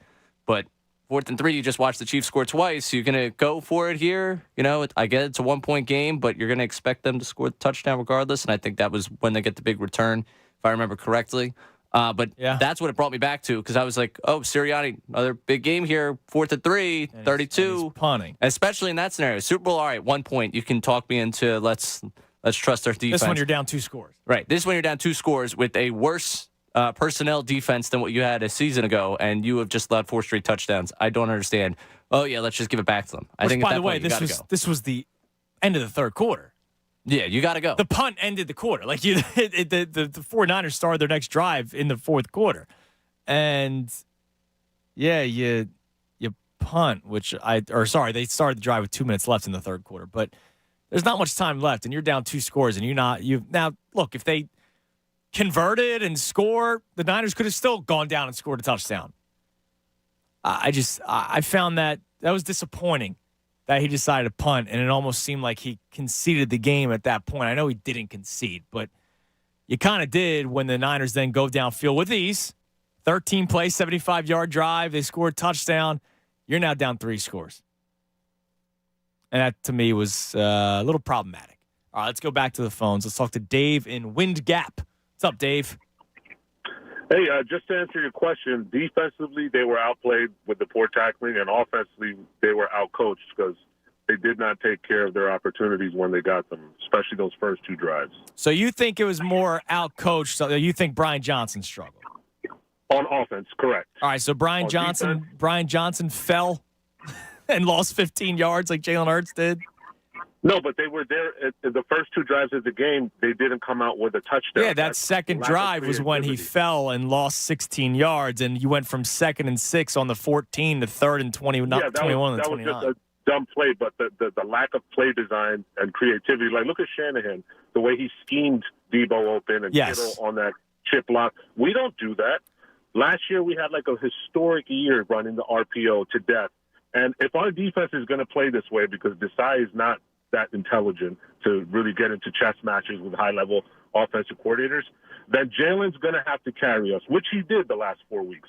But he had so much time in the pocket yesterday, and guys are not open. So they're just giving you everything you're trying to get deep, it's not working. So then Brian Johnson has to scheme guys open short and get in front of these linebackers. And A.J. Brown's such a weapon. Why is he not as good as Debo? I mean, that slant route with A.J. Brown seemed to be there all game. They couldn't stop it. But more crossing routes with, if you watched a lot of the passes, Devontae Smith caught and some of the ones A.J. Brown caught, they're either to the numbers or outside the numbers to a spot. Whereas, Debo and these guys were running wild on us coming across the field. I mean, it's ridiculous. Well, that's the only thing. Debo Samuel is a different player, right? Like, they don't. But AJ's like that. AJ's like that too. I wouldn't compare AJ and Debo. I mean, I'm not saying one's better than the other. Like, I would actually take AJ Brown over Debo Samuel. But Debo, all that stuff that they could do, all that gadget stuff, all that pre-snap motion. I mean, he's a different player. But it's good scheming too. Shanahan's play design, he's so creative. Like, he really picked apart our weaknesses yesterday. And, I don't believe the defense is going to just magically turn around and be a great unit. You saw Jalen carried us the last 4 weeks with the Bills and Chiefs and these other teams pulling out these, rabbits out of his what. So the creativity's got to get better because you're going to face elite defenses with really, really good talent. And they're going to say, okay, you ain't going to throw deep on us. What else you got? And we didn't have anything yesterday. The rushing game, only 6 attempts.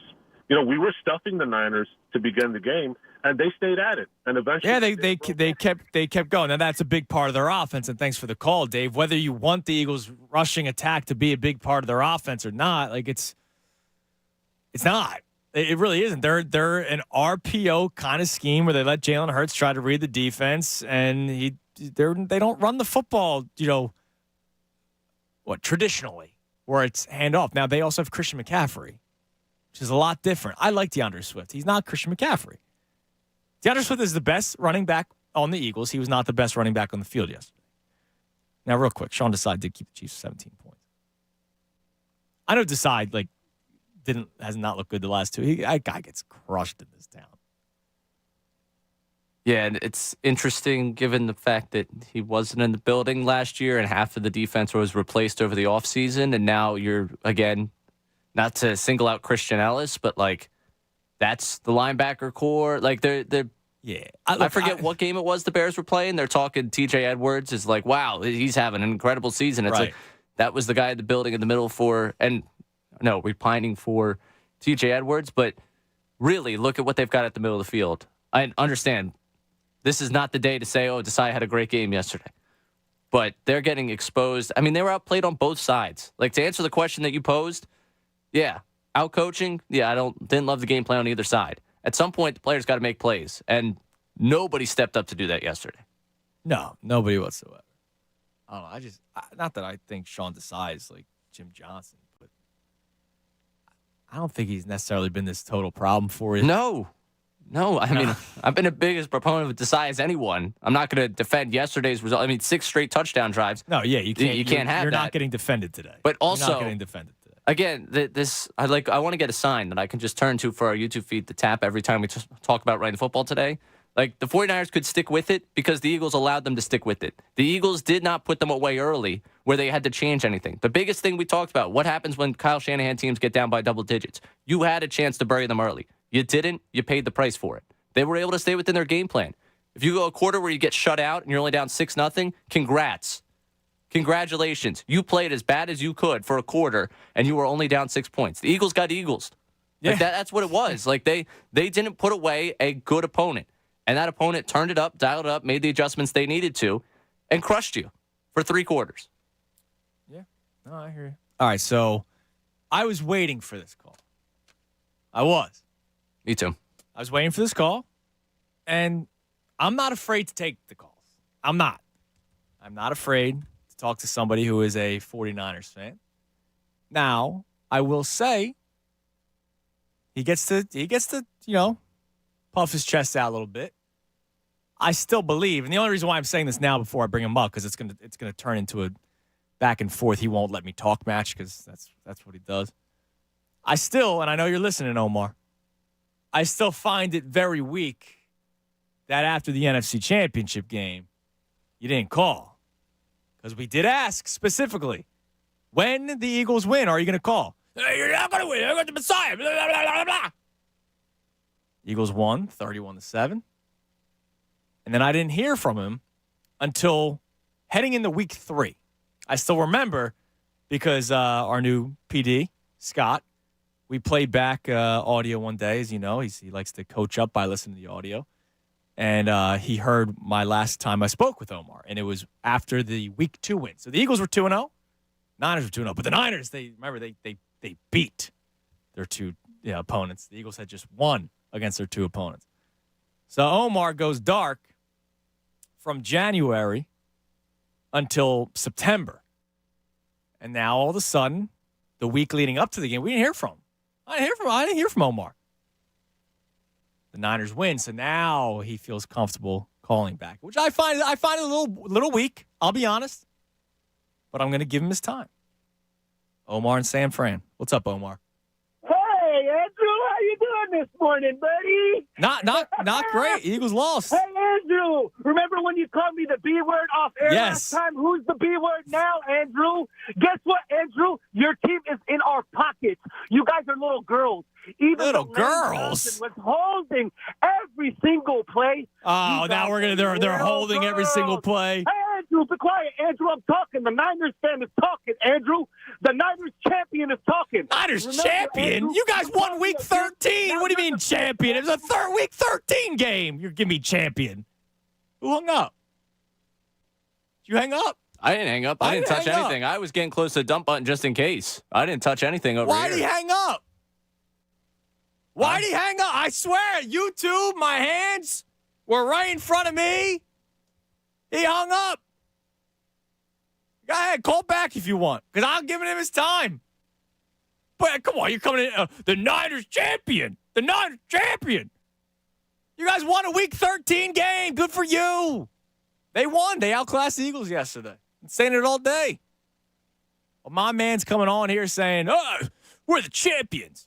Champions. See, now that's the problem. That's how I knew this was the Super Bowl for him yesterday. Like, come on, man. What, you feel validated? You have validated because you guys won a regular season matchup after you got spanked in the NFC Championship game? Nah. Come on. Don't come up here with this noise saying you're the champions. Champions of what? NFC West? You're still behind the Eagles, if we're being honest. You guys still did lose 3 straight games in the regular season, if we're being honest. You're telling me, Lane Johnson he held every single play. All right, he's calling back. Just put him on hold, Josh. I got to bring him back up. I don't know what happened. I didn't hang up on him. Yeah, hurry up. Just put him on hold. All right. What happened? Now you don't want to talk? I didn't hang up on you. I told you to call back. Andrew, you guys are some females. The new chant for you guys is LOSERS, losers. That's your new chant, buddy. I didn't hang up on you. Why'd you hang up? I dropped off again. What are you doing? He's too scared to actually have a conversation. So I was right about what I called him last time. Why are you afraid to have a conversation? This is what you little Niners fans do. We got to win. I'm going to run away now. Come on, man. You laid in the weeds. No, you didn't lay in the weeds. You laid in your bed crying, eating like vanilla wafers since you got beat up in the NFC Championship game in January. And you go dark until your 2-0 start in September. And then you wait until Week 13 to open up your trap. And you got the win. You did. And you're trying to do mic drops on me? It's 2023. You're calling people females? What is wrong with you? Come on now, we're the champions. Champions of what? Did they hoist the trophy yesterday? I did not see one. No. Did they even hoist? Did they hoist the NFC victory yesterday? I'm not even saying NFC champions in terms of playoffs. I'm saying 1 seed. Are they on top or are they looking up still? Still looking up. Come on, Omar. You got to be better than that. You can't give me that weak sauce right there. That's why I said the word I said last time. And he's still acting like it. Running away. Running away. God. I got one more shot because there's another Niners fan, but I need to see if this guy's as delusional as Omar. David in New York City. What's up, Dave? How's it going? So I'm a New York City Niners fan. Went to an Eagles bar. Come on, fix your phone. Come on, man. Be better than this. Oh, yeah, it's windy, a little windy over here. But, hey, I went to an Eagles bar yesterday. Niners jersey, my friend's bartending. I love your guys' enthusiasm. I will say Eagles fans bring a lot of passion. Damn right we do, man. Absolutely love it. But I will say this. There's always that one Eagles fan that tries to take it a little too far. And, they pulled him out of the bar. But there's always the one Eagles fan. You tell me there's not one Niners fan? You guys are stabbing people. Get out of here. There's always that one Eagles fan that tries to go too far. He's stabbing people in the stadium, man. Like, come on, man. Are we really going to do this? This is what I'm talking about. Like, these Niners fans, man, all they did was cry for months. It was their Super Bowl yesterday. Unbelievable. So far, 2 Niners fans have finally called in. I was expecting much more today. I got 2 Niners fans, both weak calls. Omar just yelling and screaming the entire time. Yeah, you guys won yesterday. Calling yourself champions? That's the weakest thing. Calling yourself champions for a Week 13 win. That's as delusional as a Cowboys fan. Come on now. Is that the weakest thing? He didn't call the week leading up. Oh, yeah, it is the weakest. He didn't call after the NFC Championship game, so I didn't expect a ton out of him. But he didn't call leading up to this game. If you felt that good about your team, if you're crowning yourself the champion right now, I'd like to hear from you before the game about the way you felt. You can't go dark. You can't call in before the NFC Championship game, talk all the smack that you talk, lose, not call back like a man. Nah, you go dark. And then you go dark until your 2-0 start. That's the last time I heard from you. And then all of a sudden, you go from Week 2 to Week 13. You finally got your little Week 13 victory, and it's Christmas Day for you. I hope you're having a good day today, Omar. Can't wait to see you guys again in the playoffs. One open line, 610-632-0975. See, you know, and I've been reasonable today. Been ripping the Eagles. Been giving the Niners their flowers. This guy coming in here thinks he can come on here, talk, yell. Be sexist. Be sexist. Doing the losers, the LOSERS chant. Come on, man. Well, how original. Yeah, you gotta come up here with more than just that. Young. Come on, man. All right. We got an hour and change left. We'll continue to pick up the pieces from that terrible loss yesterday, because that's indeed what it was. But Omar, still looking up. Just saying. As the weather gets colder, the NFL offers stay hot on FanDuel in partnership with Valley Forge. Right now, new customers can get $150 in bonus bets with any winning $5 money line bet. That's $150 if your team wins. If you've been thinking about joining FanDuel, there's no better time to get on all the action. The app's super easy to use. There's a wide range of betting options, including spreads, player props, over-unders, and more. And if you use that today, you're a new user, use it tonight. Jags are minus 500 on the money line against the Cincinnati Bengals today, going up against the backup quarterback in Cincy. If Jacksonville were to win, and you did $5 on the money line at minus 500, you'd win $1. But if you're a new user, that turns into 100.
best Eagles talk in Philadelphia. 97.5 The Fanatic.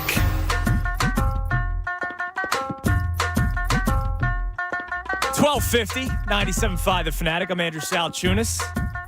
On this football Monday, reacting to the loss yesterday to the San Francisco 49ers. Just talking to Tyrone during the break. It was, it was a tough one for the Sixers, for the Eagles yesterday. Speaking of the Sixers, by the way, just saw a tweet from Keith Pompey.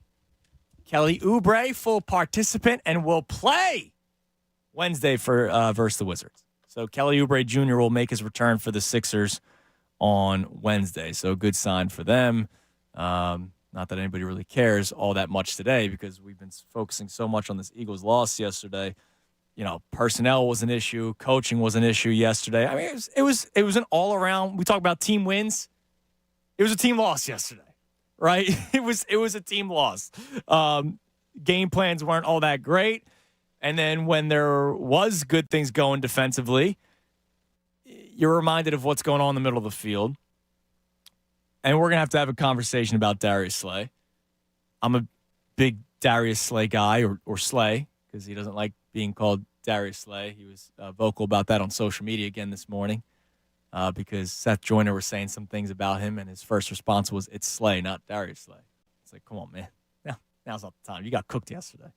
All right, that's not the argument today. You got cooked yesterday. I think it was the one play. I want to say the 2nd and 15 that they convert to Ayuk was Slay getting beat. And that was the play for me where the 49ers had not gotten anything going. They're behind the sticks, and you let that happen. It's like I think that opened the floodgates for offense with what you saw. Because from that play on, I mean, it's 6 straight drives with touchdowns. Yeah. Like you can't get beat for the 2nd 15. I think it was 20-something yard catch by Ayuk on the 2nd and 15 on their 3rd drive. And that's what opened the floodgates, at least in my eyes, for them actually starting to move the ball offensively. Yeah, so that 3rd drive, and this is when you're going, all right, keep on going, because Christian McCaffrey, 0 yards on the run, and then there was a false start. So it's like 2nd and 15, and you're going, all right, the Eagles are in the heads of San Francisco. And I keep on saying the worst thing was that you were only up 6-0. If you're up 10-0, God, it'd be great if you're up 14-0. But if you're up 10-0, who knows what the conversation is? But you failed twice in the red zone, and you get 2 field goals out of it. But it's 2nd and 15, and he converts the 12-yard pass to Ayuk. That was the one where Slay was in coverage. So 2nd and 15 becomes a manageable 3rd and 3. They get the first down with George Kittle. Then it's a first down to Brandon. A 9-yard pass to Brandon Ayuk. Once again, Slay in coverage. So now they're attacking Slay on this drive. McCaffrey gets stuffed on 2nd and 1. So then 3rd and 1, it was middle to Deebo Samuel. They're running all kinds of stuff where they put Samuel in space. Then an 11-yard run by McCaffrey. Then that 32-yard pass where George Kittle was blocking originally kind of sneaks out. And then there was just nothing but open field for him. He gets the Niners inside the red zone. They get to the 10-yard line. Then the next play was the Purdy run where Roby can't make a tackle. He's going with his shoulder instead of trying to wrap up freaking Brock Purdy. Then you get the 2nd and 4, Purdy incomplete to Kittle. 3rd and 4, you get the stop. But that was the offsides on Josh Sweat, which, did you see it? I didn't see it. I'm not blaming refs today. I was getting text messages yesterday from my father, right? Like, doesn't it feel like the refs and the announcers might be on the side of the 49ers? You're probably looking for it, right? But I don't understand the call. Now, if I'm San Francisco, I'm probably going for it still. It's 4th down, and they probably could have still scored a touchdown. I mean, that next play, that was the great play call where Deebo was on the right side, looped around Purdy. Purdy faked the pitch to Samuel, and literally 10 of the 11 guys on defense followed. And then Blankenship recovered, but then stood his ground and just let Ayuk, get free. And then that was the touchdown. And then after that, it was history. 7-6 turns to 14-6, turns to 21-6, turns to 28-6. Or no, sorry. The Eagles did get a touchdown in there. So it was 21-13, 28-13. And then the punt. That was another thing. That wasn't a make or break moment. But punting away there at the end of the third quarter bothered me yesterday by Sirianni when we talk about how aggressive he normally is. And you gotta get a feel. That's the biggest thing, right? Like, you have to have a feel. We always talk about in-game adjustments. So before the season started, I remember, having this topic with Anthony. And we were talking about, like, the three biggest things we were going to look for in the preseason games. There's not much you can really take away. Teams aren't playing in the preseason anymore. And my three things, number one was Cam Jurgens and how he looked at right guard. Now, he didn't even play in the preseason, so I didn't get my answer in the preseason. But my number one thing I still remember was Cam Jurgens playing right guard and how he would look. Number two was middle of the field, which I think was everybody's answer. Everybody was like, all right, let's see what you got, Nakobe. This is before he's hurt. So we're all wondering, can Nakobe Dean fill the void that was left by TJ Edwards, who nobody's saying TJ Edwards is Ray Lewis, but TJ Edwards was your signal caller and a very more than serviceable middle linebacker for the Eagles. Number three for me was Brian Johnson, play calling. Let me make this clear. That was the right hire. Your offense was a machine last year. A machine. Jalen Hurts finished his second MVP voting. Probably should have won, because you saw the second he's out for 2 games, they lose, and that whole nonsense of any quarterback could win games in this system. And the Eagles go 0-2 when he's not playing. So the offense is a machine. Why not hire from within? Why not hire the quarterback's coach? Ignore the whole fact that he knew him since, he was 5 years old, something like that. Ignore that. Just the fact that you went from Shane Steichen leaving to, all right, we have a guy that's in-house that knows this system, that's been here. We're just going to move him up to offensive coordinator. But here's the deal. The thing I still remember specifically saying is, just because that was the right hire doesn't mean that any of us know what's the play call he's going to make 2nd and 8 in the second quarter when your offense is sputtering. Nobody knew what Brian Johnson was going to be like. Nick Sirianni, you won't know that from anybody. You won't know that until the game's actually happening. And has he been good? Has he been bad? I mean, they're 10-2, so you can't say he's necessarily been bad, and he has made good adjustments. But sometimes it's a feel thing. And Nick Sirianni, back to him now, he missed out on the field there. You can't punt when you're already down 2 scores, and that team seemed like they couldn't be stopped. Let's go to Edith in Chester. What's up, Edith? Hey, Andrew. How you doing? I'm doing good. Let me tell you something. First of all, let's get this out the way. Omar is out. Yep. Let him call no more. Don't take none more of his calls. Yeah, I mean, you can't go dark you can't go dark for 9 months, 7 months, and then all of a sudden get chesty when your team's 2-0, and then go dark for another 11 weeks. Look, if you're a fan, you're a fan. I'm win, lose, or tie. It don't matter. Yeah, absolutely. Till the day I die for my Eagles. And yes, we didn't play good on both sides of the ball. And yes, the play calling was suspect. But guess what? We're going to Dallas, baby, and we're going to rectify this thing. I hope so. And I know, when are you flying out? I'm flying out Saturday morning. Oh, yeah. That's good. That's going to be a lot of fun. Yeah, they need to bounce back, because you don't want to drop 2 straight. And then, I know I keep on saying this team's built to not lose 3 straight games, but you don't want to have to be going into Seattle, which is a tough place to play with a 2-game losing streak. And the 49ers will probably, win their next game. The Cowboys, if they beat the Eagles, obviously they won. And you'll now be tied 3-way and maybe even 4-way if the Lions win. And it's going to mess us up. But guess what? I got faith in my boys. And I think they needed this loss to humble themselves, to get some, as far as I'm concerned, they played from behind the last couple of games. But you can't always play from behind. No. That's why we talked about the sustainability and whether or not you could keep on being down 10 points at halftime. You got to produce when you're on the field. Point blank period. You got to produce. You have to get it done. You got to do the job that you're getting paid to do.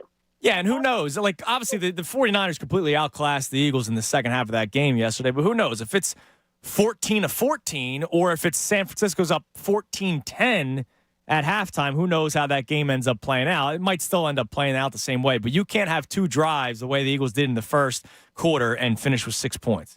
No, you can't. And I don't expect that down in Dallas. I want them to come out revved up, and ready to go with that same grit and grind that got us 10-2. That's the team that we are, 10-2. Nobody else has that record. Nope, and that's the best thing for the Birds. And thanks for the call, Edith. Make sure you call from Dallas. We'd love to hear from you. All right. All right, thanks. All right, there she is, Edith from Chester, flying out to Dallas on Saturday. She bought the trip as a little self-retirement gift, which I absolutely love. That's really cool. Yeah, the best thing for the Eagles is that they had a cushion going into this game in terms of the standings. And I hated the nonsense that was spewed last week of, oh man, this game doesn't mean as much because of that 2-game cushion. No, because now it's only a 1-game cushion, and you got 2 tough games ahead of you. Whereas the 49ers, I expect them to – I mean, it's going to be a tough spot against Seattle because Seattle's the 10 days rest, but I'll probably still expect the 49ers to win that game. And if they were to win, if the Eagles were to lose, and they have a similar record, the 49ers have the head-to-head. And because they have the head-to-head, they're now the 1 seed in the NFC. And we all know how important that 1 seed is in the NFC. Now, this might be the, let's see, last one of the day. We'll see. He's calling from the West Coast, Ray. Let's go to Jack. Jack in the West Coast. What's up, Jack? Yeah, I was just going to bring that up. It's pretty bad around here today, and you're down there in Philly, but after that Purdy win yesterday by the 49ers. But it could be a lot worse next week when they lose to Dallas. And then 49ers will be number 1 seed, like you said, at that point, don't you think? Yeah. How many phone numbers do you have, dude? It's amazing. Who we talking about? Hodge, man. How many phone numbers does that guy have? It's crazy. Gotta be a lot. It's crazy, man. I don't mind taking his calls. The only problem is, pretty big problem, he always says something extremely inappropriate at the end of every single call. So, I can't, continue it. Yeah. No, there's no real redeeming quality to take the call. Because, that's how he does it, right? That's how he always does it. It'd be really bad. Don't you think? The Purdy thing, dude. Congrats on the play on words that's on every graphic this morning. He's a hello pot me kettle kind of guy. Oh man, imagine if 6 guys get hurt. That's probably wouldn't be good for the Eagles. No crap, dude. Area code he got there. So he's now got phone numbers out in Seattle. Oh, Seattle. Okay. So it was the Seattle area code that we just went with the phone number there. Yeah. So, hey, something bad happened in Philadelphia sports if he wants to get his voice heard the day after. I brother, I've been talking to you for 9 years. You don't think I know your voice at this point? It's always the same thing. He's like, who? Who are you talking about? And then he calls back and threatens to pull advertising because he says he works for all these companies. It's the funniest thing, man. Come on. It's just sometimes I wonder, how miserable is your life? I feel bad, honestly, that we don't hold all that time to just try to troll every time. Like Omar, he went dark because he's, afraid. At least, he calls in, he's all chesty. He's actually a fan of the 49ers. I'll give him his credit. Right? He's a real fan of the San Francisco 49ers. Well, kind of. Because, when things aren't going well, he disappears. He's a front runner. He's a front runner. Yeah, that's a good point. The team he roots for. Never heard. Omar never called. In my life, been here a long time now. I've heard from Omar 3 times. And it's all front running.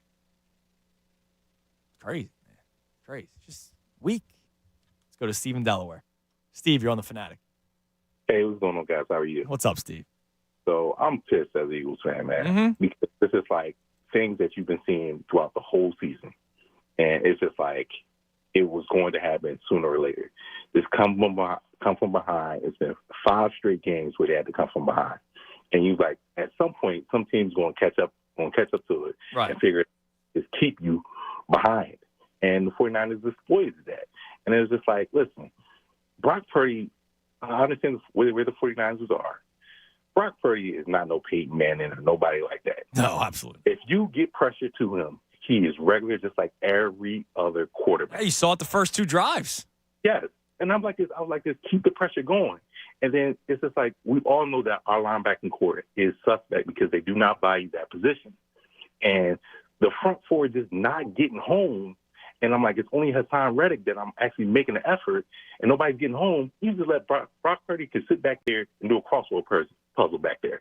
And it's just like the defensive backs, nobody wants to tackle. These arm tackles are just disgusting.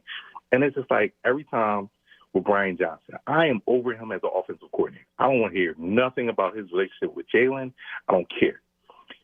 I know now that it was all Steichen. And that, yeah, he may be a great quarterback coach, but that does not mean that you have real command of the offense. Being an offensive coordinator, you have to be in tune with every position group on the offense and how to collaboratively make them work together. And this offense has looked like trash all year. Regardless of the wins, no one can say that this offense has been clicking on all four cylinders, except for the Miami game. Offense? Well, no. I mean, they've had some games other than Miami. I mean, the Commanders game, they're the reason why they won, both of them. The amount of points they were still, they were barely scraping by, where other teams blow the Commanders out the door. Well, yeah, that's not the offense. That's on the defense for giving up the points. You're talking about Brian Johnson, right? I mean, we're talking specifically offense. I mean, it's not his fault that the Commanders scored points. Yeah, but I mean, even the defense, I can give the side his. I mean, they scored 38 points both times they played the Command. I'm just saying, like, there's been other games other than Miami where they put up a lot of points. But like, look, I'm not trying to sit here and defend Brian Johnson by any means. I appreciate the call, Steve. It's just earlier today, fire Brian Johnson was literally trending on social media. Like, it was literally trending. And I don't think Brian Johnson is the greatest offensive coordinator since sliced bread by any means. But sometimes we go a little too far, I think, by saying they've only had one good game offensively this season. Whereas I could make the case that they had a good game offensively against the Vikings, against the Rams, against the Dolphins, both against the Commanders, against the Cowboys. So that's 6. And then the second half against the Bills. Yeah, So I could make the case that 7 out of 13 games they had a good showing. 12 games. Here we go. Showing. Brian Johnson hasn't had a good game. The Eagles' offense has had good games. That's how this works. Remember, we find our one guy that doesn't have good games, and we give credit to everyone else. Like, again, I'm not sitting here telling you Brian Johnson's the best offensive coordinator of all time. But I'm not going to sit here and pretend like he hasn't done things that have put this team in a position to succeed. And while we're on the topic of coaching, Jeff McClain putting out some numbers that defensively, if you're upset with Sean Desai today, maybe look at the players. Okay. Of the 49ers' 314 passing yards against the Eagles, 213 of them came after the catch. Nicholas Morrow alone accounted for 151 of those yards allowed, according to your favorite website. Morrow allowed 6 catches for 175 yards. And that's I'm not even blaming Nicholas Morrow. He was not on the active roster to start the season. Right? Your linebackers last night were Morrow and Ellis. So I can't crush Sean Desai today. The first quarter, he pushed all the right buttons, right? We always talk about the buttons. Pushed all the right buttons. They kept the Niners in check. And then the Niners made an adjustment where they went underneath with everything. Then what are you going to do? You're going to have, 4 guys on the line, 2 safeties, and just have the rest 10 yards off the line of scrimmage. Play like a box, almost like a soccer formation. Like, you're not going to do that. And so it was an awful game yesterday by players, by coaches, by everybody. But sometimes I do think we go a little too far with, like, this guy stinks, that guy stinks, so fire this guy. By the way, one of the things that I was saying earlier in the show, I'm hoping. This is what I'm holding on hope to, and I tweeted this out last night as well. I'm hoping that this was a byproduct of the gauntlet. Now, the gauntlet's not over yet, so you still have 2 more games in the gauntlet in Dallas and Seattle. But Fletcher Cox, after the game, was asked about, whether or not they're tired. Because think about it, 92 snaps defensively last week against the Bills. This coming off of an emotional come-from-behind win against the Chiefs. They had the bye week before that, but that Dallas game, that seemed like everybody's gassed come the end of it. Here's Fletcher Cox responding to that question. No, I don't think it's that. I think that, we knew we were playing a good team. We knew we had to do what we needed to do. We knew that they could run the ball, knew they could throw the ball. We knew we had to get them out of rhythm. But we did. Early in the game we did, but kind of later we had some leakage in the run game. And again, I think we all we all feel it. We all got that feeling in our stomach. The feeling that we never want to feel. We didn't feel this for a long time. I think we won 5 straight. Now we just took a L. And the thing I do know about this team is make us so special is the way that we respond. Everybody kind of go back, and not that everybody's not been going back, but we'll take a break and come in, fix things on tomorrow. Yeah, I mean, look, here's the deal. And Fletcher Cox said it. We won our five games before that. And one of the things that I keep on bringing up is the fact that a lot of people disrespected those 5 wins, I think. And then this loss happened yesterday, and the sky's falling in Philadelphia. And I'm not going to tell anybody how to react today. Last night sucked. I just think I personally could be a lot more angrier or doom and gloomer if other things didn't happen. And winning 5 straight games, which included the Dolphins, the Cowboys, the Bills, and the Chiefs and the Bills, that helps me out a little bit today. It's just the way that they lost yesterday, which is alarming. But I'm not going to say that last night's loss all of a sudden zaps out all the confidence for me with the Eagles moving forward. We ran through the schedules, final 5 games for each team, Eagles, Niners, Lions, and Cowboys. I have the Eagles going 4-1. They're going to lose one of the Cowboys or Seahawks games. I don't know which one. But I have the Eagles going 4-1. I don't think they sweep those 2 teams. I have the Niners going 4-1. But if they both go 4-1, because the Eagles have the 1-game advantage right now, the Eagles would finish above the San Francisco 49ers. The Cowboys, I believe, go 3-2 in their last 5 games. And no, it's not a Cowboys bias thing. Just look at their schedule. It's very difficult to close out the season. And then I have the Lions going 4-1, but like the Niners, they're 1 game back of Philadelphia.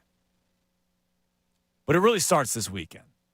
Because if you lose this weekend, now I say the Eagles would then beat Seattle, but if you lose this weekend, and I expect the Niners to win this weekend, if you lose this weekend, you obviously lose to the Cowboys, and I expect the Lions to win this weekend, there's a 4-way tie on top of the NFC in terms of record. Then you could do all the tiebreakers and whatnot. But in terms of overall record, we'd have a 4-way tie at the top of the NFC. And that's just going to lead for a crazy, crazy, crazy final 4 weeks of the regular season. And if you don't think that your heart has been able to take the last couple of weeks with all the stress, giddy up. Be a long month. All right, we got 1 segment left. We'll continue the conversation. I see all you on hold. I think we got all the, just like the 49ers fans out of the way. And I'm cool with taking their calls, right? I'm not afraid to take their calls. It's just like you gotta have better substance when you call in. Like your team boat raced the Niners, but you can't just go with LOSERS chance. LOSERS. I got it. Yeah, you can't just do that, especially when you go dark. You should have called in the week of, like Ray's point. Like, why not hear from me last week?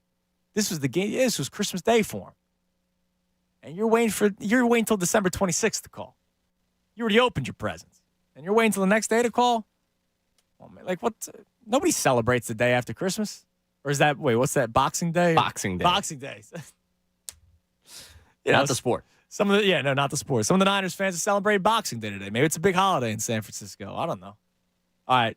I see all your calls. We'll close out the show. Best show ever coming your way at 2 o'clock. So we got like a 40-minute segment with you.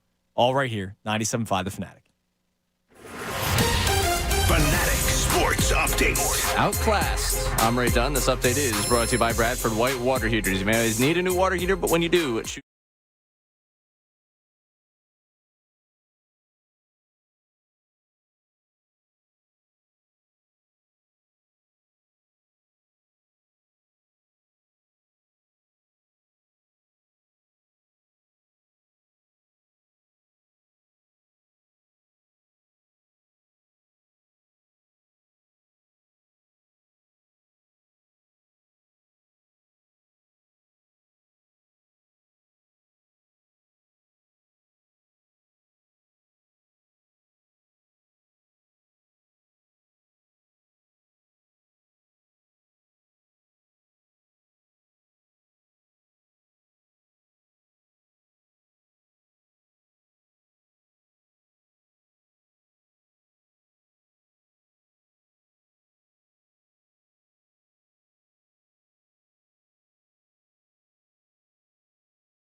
on a new heating and cooling system. Final segment on the show today before we get the best show ever. They're coming your way at 2 o'clock with Tyrone and Jen and Ricky Bo. Jen just brought me in something. I think she called it Baleo. I forget what she called it. Baleo? It's some sort of like alcoholic beverage, so I'm not going to say no, especially on a day like today after a loss like yesterday. Apparently, it's like a cultural thing that's made around the holidays. So you're supposed to warm it up like a hot toddy, which I don't do the warm alcoholic beverages. Really? So I might just drink this cold. That's on brand. That's actually incredibly on brand. There's no other way I would expect you to consume that. That's a good point. Maybe I'll try warming it up. I've only done like the Irish coffee like 1 or 2 times, and it's not for me. I like good hot toddy. I like, nice glass of ice with bourbon or whatever. I mean, I could also do that as well. Yeah. But it smells delicious. It smells alcoholic. She says there's a woman named Patty who apparently works either here or one of the buildings nearby. She heard them talking about it last year around the holidays when Jen does, I don't know if it was the tasting room segment or I don't know if it was What's Brewing with Jen. But she makes it every year. So she heard them talking about it and brought some in. She said, I'll bring some in next year before the holidays. So I have Congratulations. a glass of it right now, and I wouldn't mind taking a sip of it, but I'm going to follow the rules and not do that. All right, so we're going to go back to the phones as we continue to pick up the pieces from yesterday's extremely disappointing loss. But I got to let you know about the deal of the week. Can't forget this. We got a new deal of the week. It is a new week. It's week. the holiday season, so we got the deal of the weeks are flowing right now. The deal of the week, this is awesome. I always love this kind of stuff because it's free money. This week, you get a $100 gift card to Wild Fork Meat and Seafood for just $50. And I'm pretty sure Wild Fork was here not too long ago. The food was delicious. But you pay $50 and you get a $100 gift card. So you pay $50, you get $50 free to Wild Fork Meat and Seafood. There's 5 locations in PA and Jersey. Such a great deal. They feature incredible varieties of meats, seafood, sides, and even desserts. There's a very limited number of gift cards. And it's going to sell out quickly, okay? Because it's, you're getting $50 free for food. So that's pretty awesome, especially around the holidays. Like if you're trying to set up for a party, we're talking about meats and, and sides. It's pretty big for the holiday season. The locations are in Ardmore, PA, Cherry Hill, New Jersey, Eatontown, New Jersey, Horsham, PA, and Willow Grove. So check that out, fanatic.com /deal of the week. All right, let's go back to the phones. Let's talk to Arturo. This is a different point of view. He's not an Eagles or a Niners fan. Arturo, what's going on, man? Yeah, how you doing, bro? How you doing? I always listen to the show. I want to say I love it, first off, even though I'm not an Eagles fan. But I'm going to be honest with you. Everyone's playing it like the wheels falling off the wagon. Honestly, to me, the Eagles are still the team to beat. A bad loss really doesn't mean nothing necessarily. It's the NFL any given Sunday. Right, especially a loss after, to me, and I keep on saying this, after 5 very impressive wins, and one of them was against your squad in Dallas. Well, in Philly, but against Dallas. Yeah, and I still see Philly beating Dallas next week, honestly, because, Dak can't perform under pressure, honestly. So I don't see them splitting the series. I see the Eagles taking it this year. And honestly, you were saying you give them 3-2 to go the rest of the season. I see them going 1-4. Wow, really? I don't see him winning. I mean, I'm not going to complain by any means. I mean, to me, I was born in Dallas. I'm not just somebody from this area. No, I appreciate it. That's why you're reasonable. That's why I enjoy talking to you. You're not a fraud. No, exactly. And, I can't hit on the Eagles. What they do is, the general manager, the way he runs everything has been wonderful. All right choices. As a Cowboys fan, I could wish for somebody like that, to make the right decisions, get the right people around, and everything. But honestly, I feel Nick Sirianni probably held stuff in the bag, to be honest with you. Because regardless of making the playoffs, they're still going to be probably the number 1 seed. Why put everything on display for everyone to see? Yeah, so that was we talked about that a little bit in the pregame show yesterday. Do you show your best stuff against San Francisco when you might face them again come playoff time? And it's not like you necessarily needed to win yesterday. It would have been very nice, especially for not just for pride, but I'm talking about standings. But so I hear what you're saying. And even so, the playoffs is a different animal. I remember years ago when the Giants won the Super Bowl, their record wasn't great. They were 9-something or 10-something. I don't remember. 9-7. They had some. Yeah, they had some ugly losses, but when the playoffs came around, they were a whole completely different team. Well, and they also Honestly. played the Patriots at the end of the season. And thanks for the call, man. That really helped out the Giants because they played the Patriots week 17, and then they basically found a way to try to beat them. That was the famous Steve Spagnuolo, A-gap blitz, bringing pressure up the middle against Tom Brady and just hitting them. And they realized that after they played them in week 17, they used it in the Super Bowl, which is why, these the way the NFL does it, they do it right. At the end of the regular season, they find ways to have 2 divisional games in 3 weeks. So the Eagles are benefiting from it being the Giants, who, they're done, right? So the Eagles play the Giants 2 out of the last 3 weeks, whereas San Francisco, the one thing that I'm kind of holding on to in terms of hope when it comes to the Niners maybe dropping this upcoming weekend's game is because they're playing Seattle. And it's not like Seattle stinks, but we know that Seattle's a bit of a fluky team. But they just played each other on Thanksgiving.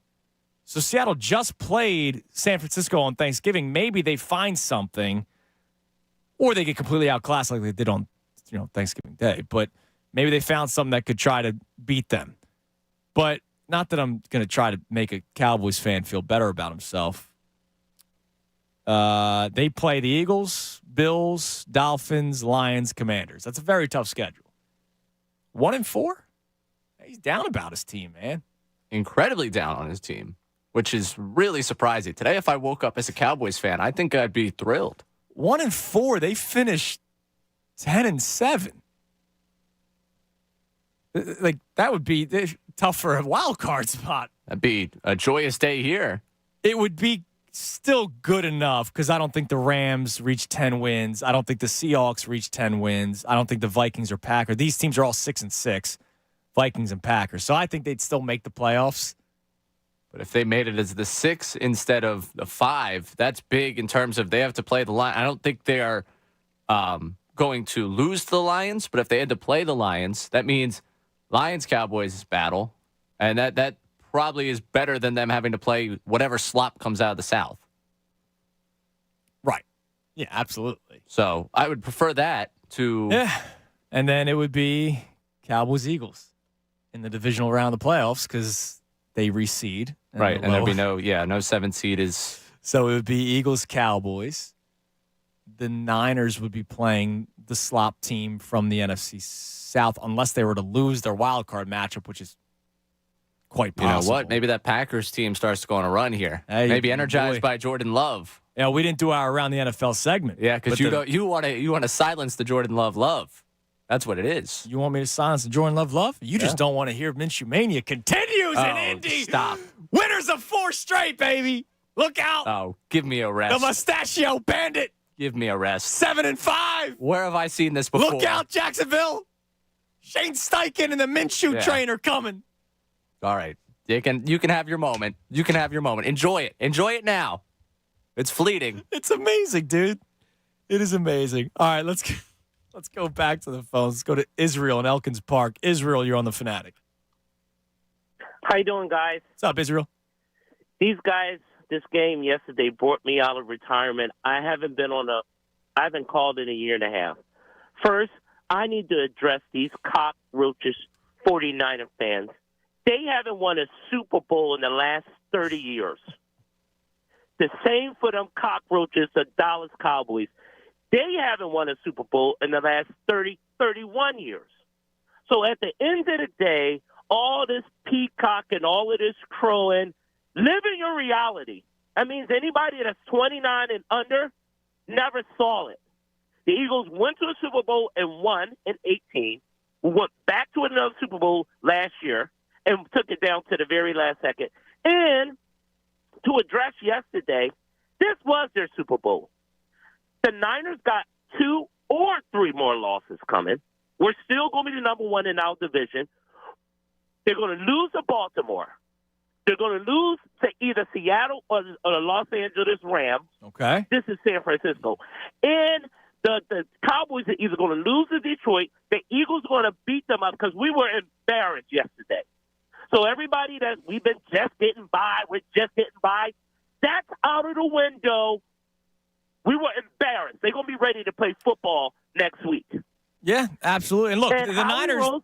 Howie Roseman, just before I get done, is partially responsible. Our linebackers last year were manageable. Stop getting guys that work at Domino's in the daytime to come and try to play linebackers for the Philadelphia Eagles on Sunday. Yeah, but you know the way it is. They devalue linebacker I know now. the trenches. But we don't have to have an all-pro. But you need to have a comparable linebacker and not having arm tackles, not having Debo. They act like this guy is freaking Arnold Schwarzenegger. He's not like that. This was their Super Bowl. And when we see him again, and it's a guarantee, you heard it from here first, we're going to punch him in the mouth. We're going to take their teeth out of their mouth one by one with pliers, and we're not messing around. I love that. I love that, Israel. Welcome back, man. Thank you for coming out of retirement for that call. Now, to the Howie Roseman thing, because Tyrone talks about this a lot, too, and he and I actually talked about it during the break not too long ago. The linebacker conversation.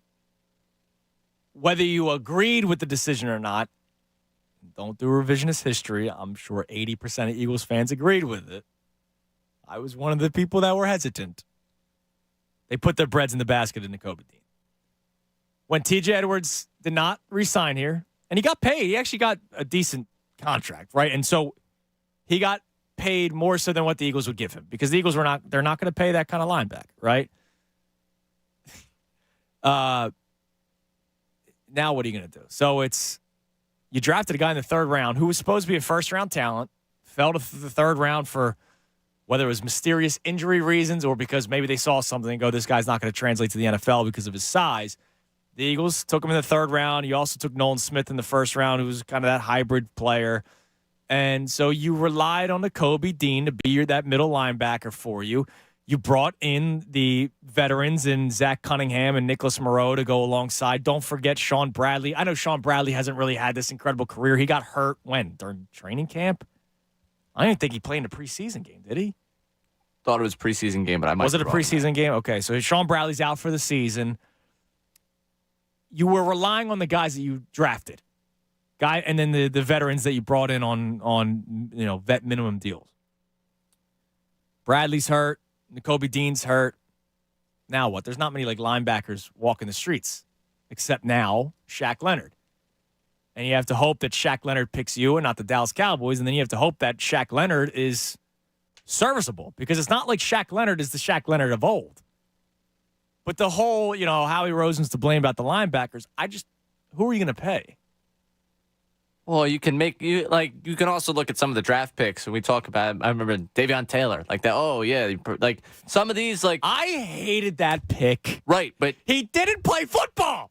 That's the whole thing. You got to be able, to hit to replenish. Third round pick on a guy that played football for the first time in college. So that, as much as we praise Howie and Howie deserves his praise, there is a little bit of blame here for where you end up at linebacker because you've now spent 2 third-round picks on linebackers that have not translated for you. Yes. That's where you replenish, and that's when you got to pay your quarterback, when you got to pay within the trenches, when you got to pay your wide receivers. Yes. You got to be able to hit on some of these cheaper options. So, yes, while by and large the big product, the reason they're 10-2 does have a lot to do with some of the great moves that Howie Roseman has made, the linebacker position is a place that if you're not going to value it, you're going to pay the price for it. It's like we talk about with the Chiefs. If you don't value wide receiver, you're going to have a game that ends with a loss because of a drop. You don't value the linebacker, you're going to get exploited in the middle of the field. This is a design flaw by Howie Roseman. Right, it is. Now, the Davion Taylor one, I would like to think that was during the smartest man in the room syndrome era, which it was. Why Davion Taylor? The guy didn't play his entire high school career. Now, good for him. He played college football, albeit for Colorado at the time, which wasn't necessarily a great program. But, come on, you're right. You're right, though. I mean, this is the time. This is how you can build through the trenches and pay a quarterback. You got to hit on these draft picks, and they're now in trouble. And by the way, JC from Philly reminds me of one. Another linebacker, Miles Jack. Remember he retired? Yes. Got here for a week, realized he was cooked. He retired. Real quick, APG Sports checks in. I know he's waiting. He's listening. He's waiting for me to give him his flowers because he checked in last week about how the 49ers were going to blow out the Eagles. and you weren't in, right? You were out and about in Arizona. He was tweeting in all caps the whole time. No, I was here for that. Oh, were you? Okay, yeah, I remember Wednesday. this was all caps guy. Yeah. Yeah. I was getting a headache reading the tweets. That's right. He said that caller should have stayed in retirement. Come on, man. Can't come after Izzy. That was a good call by Israel. But he also checks in about the drink. He believes, he says if she's Latina, Patty, that he believes it's Coquito, but it's not Coquito. I've had Coquito. We actually have a great listener who goes by Coquito Greg, who usually brings in Coquito around the holiday season. I don't know what this is. It's a hot toddy. It's just cold because it was, delivered. Right. Well, because you're going to drink it, it's cold. Yeah, but it was also delivered in a cooler, so it's not Coquito. But that stuff is delicious. Thank you for listening, APG Sports Mix. Congratulations on your victory. All right, let's go to Elijah in South Philly. What's up, Elijah? Hey, what's up, fellas? What's up, B? Yeah, see, I wasn't listening, then I jumped on, and I do see everybody talking about the coordinators, and I do agree that there's blame to go everywhere, like a lot of it even on Darius Slay, because I'm tired of every third down seeing him chasing behind somebody. But my problem with the coordinators is, for both of them, I feel there's a lack of creativity on both sides of the ball. And do you guys agree that do you think if Kyle Shanahan was on our team, that game turns out a little different?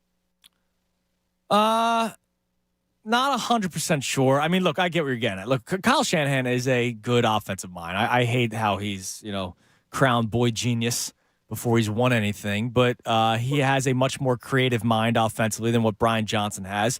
I do also think his mindset, his style of play fits perfectly with the players that he has on this scheme. Like Deebo Samuel's perfect for Kyle Shanahan. So is Christian McCaffrey. Yeah, we don't have Deebo, but we do have Swift. With McCaffrey, they are very similar. But our offense is, I almost know what's going to be called.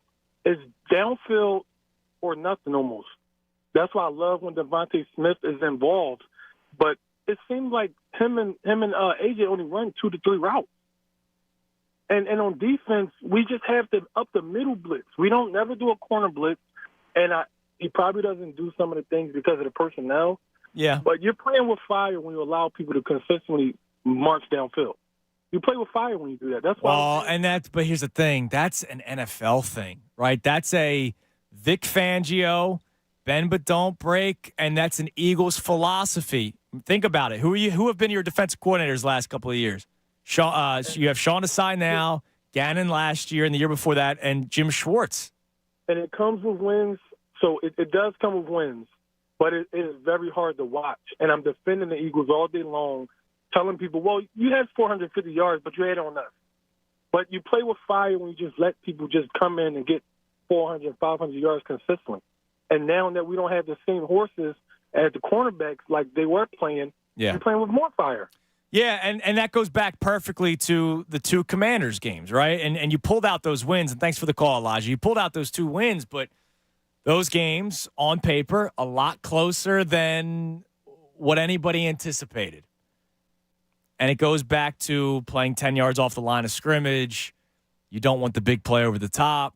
And so if you're an offensive coordinator, and I'm still shocked that more teams don't do it, if I have guys that can execute in space, and that's why the 49ers matchup was a little troublesome yesterday, Deebo Samuel had 4 catches yesterday. He only had 4 catches. I had 150 yards. You give him the space to catch the football, and he's one of these guys that if you allow a playmaker the football in open space, he's going to make something happen unless you have incredible tacklers in the secondary. And I'm not saying the Eagles don't have incredible tacklers, but they didn't do that yesterday. And that's why Deebo Samuel had the game that he did. And so that could be a philosophy thing, but it's been what the Eagles have done. And let's face it, so Schwartz came here in 16. Was he with Doug? Yes. Both year one? Because remember, there was Doug's the head coach of the offense, Schwartz is the head coach of the defense, and if Doug doesn't work out, you have the head coach in the waiting in the wings in Jim Schwartz. So I think they both started in 16 together. Because what's his face? Well, I thought it wasn't necessarily his fault. The defensive coordinator for Chip Kelly. Billy Davis? Yes, Bill Davis. Not that he was Jim Johnson either. But, like, you're trying to play defense with right. Chip Kelly's offense getting off the field 30 seconds later, right? So, yeah, Doug and Jim together. So since 2016, that's been your organizational philosophy. And since 2016, you won a Super Bowl. You've been back to one. You've won a couple division titles. They see it as success, and it's not just the Eagles. It's also the NFL. I mean, Vic Fangio now is a tree, across the league. So it's just kind of the way it is. But I get what you're saying. It is playing with fire. Let's go to Robert in Collegeville. Robert, you're on the Fanatic. Hey, guys. Thanks for taking my call, man. Extremely frustrated after yesterday's game because I've been saying it for the last 3 or 4 weeks. And I know people feel it, but just because of the win-loss record, they ignore it. And I feel like, that bird that sticks its head in the sand and ignores the problem because if I don't see it, it's not there. Our coordinator, Brian Johnson, should not be allowed in the NFL to coordinate anything. Our offense is so vanilla. It's literally backyard ball, handing the keys to Jalen Hurts, saying, hey, just go survey the field, read the defense, and pick the guy you want to throw it to. And Jalen Hurts that's not his game. He's not a Peyton Manning. You can't ask him to read defenses, especially like defense like from the Niners, and expect him to call the right play every time. That's your job. He's not doing it. Brian Johnson is an absolute disgrace to offensive coordinating. I've been watching football for 25 years. I've never seen play calling. And the thing is, you mean to tell me in 25 years you haven't seen a worse? I've never seen a team with this much talent, with this personnel, calling plays that are absolute. I mean, I could call plays this in the backyard. Are you kidding me? Tell me a roster in the NFL that is this stacked. Harvey Roseman has basically built them a Ferrari. The team you played last night? Keys to who? Who didn't play last night? No, I said the team that you played last night, the 49ers. They're pretty stacked, too. Okay, so if it was a close game, I can understand. We got embarrassed. Yes. We got embarrassed at home after we talked all week. And I'm not blaming the players because I believe that our players have the talent, they have the skill, but they are being coached by guys who don't know what the hell they're doing. They have no idea. Brian, if you cannot tell me, honestly, watching that game that you were not frustrated at the TV, like every 5 minutes. Of course I was. Okay, of course I was. I'm just not saying fire this guy every single week because he's, that's dude, just don't fire him. Just send him back to QB coach. He's not. Maybe he was a good QB coach. He has not shown anything. Okay, but all right. I'll ask you, who's your offensive coordinator the rest of the season if you fired or if you moved him to offensive coordinator? No, I would say to Sirianni to butt in and say, look, dude, you got to change your philosophy. You got to call. So you want Nick to play the calls? Yes, just say that, dude. Just change it. Like this is not intolerable, unacceptable that DeAndre Swift has 4 touches every first half. 4 touches. I agree with that. That is not acceptable. No, I agree with that. I said that yesterday during the pregame show, and thanks for the call. One of my biggest issues with Brian Johnson is it seems like there is such an orchestrated effort right now to maintain the gas in the tank of DeAndre Swift. Is that a good idea or not? It might be a good idea. But like last week, I'm not even going to use yesterday for an example.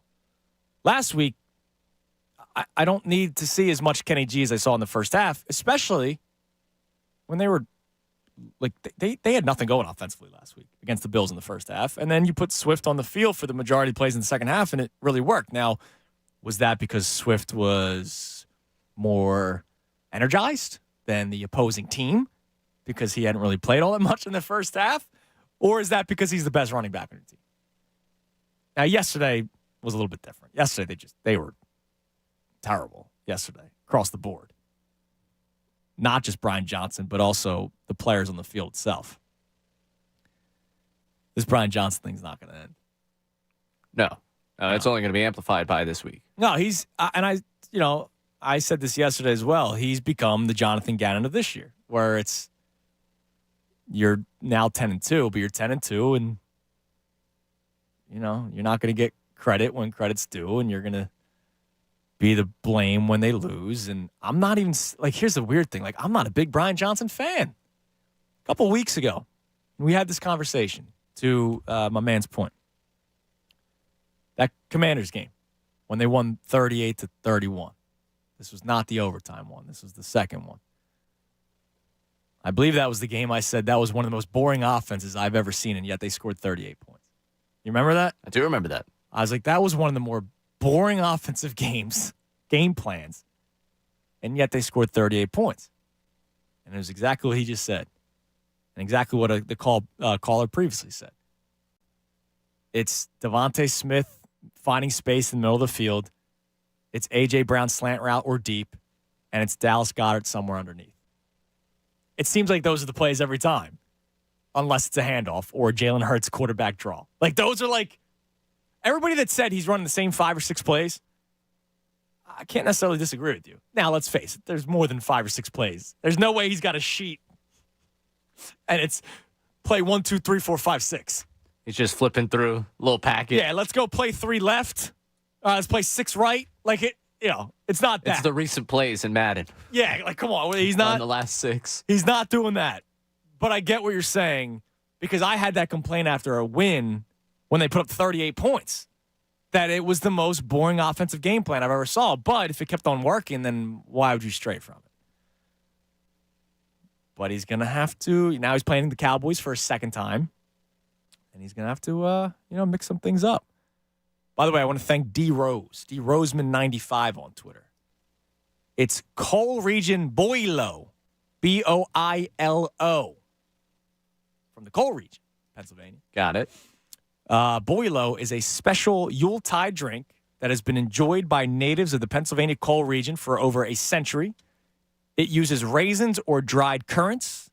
Uses half a gallon of your choice of high-proof whiskey if you prefer.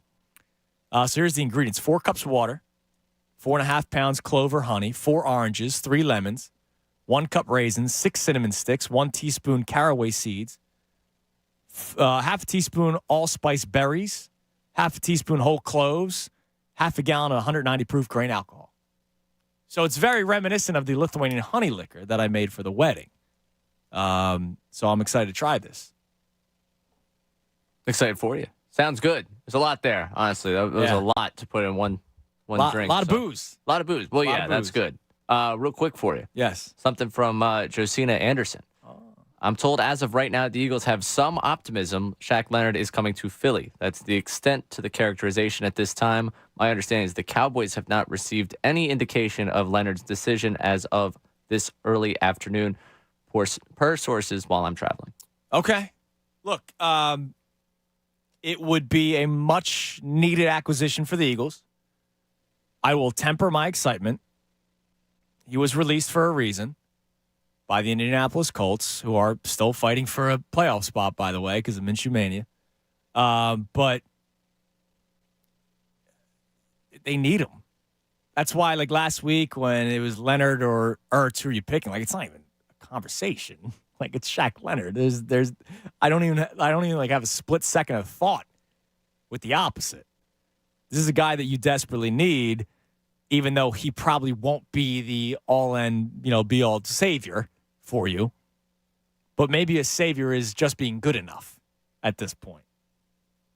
Because what they had yesterday was nowhere near it. Yeah, you think he can do better than, 6 catches for 175 yards? I would like coverage. I would like to think so, because that tells me they start attacking Nicholas Moreau.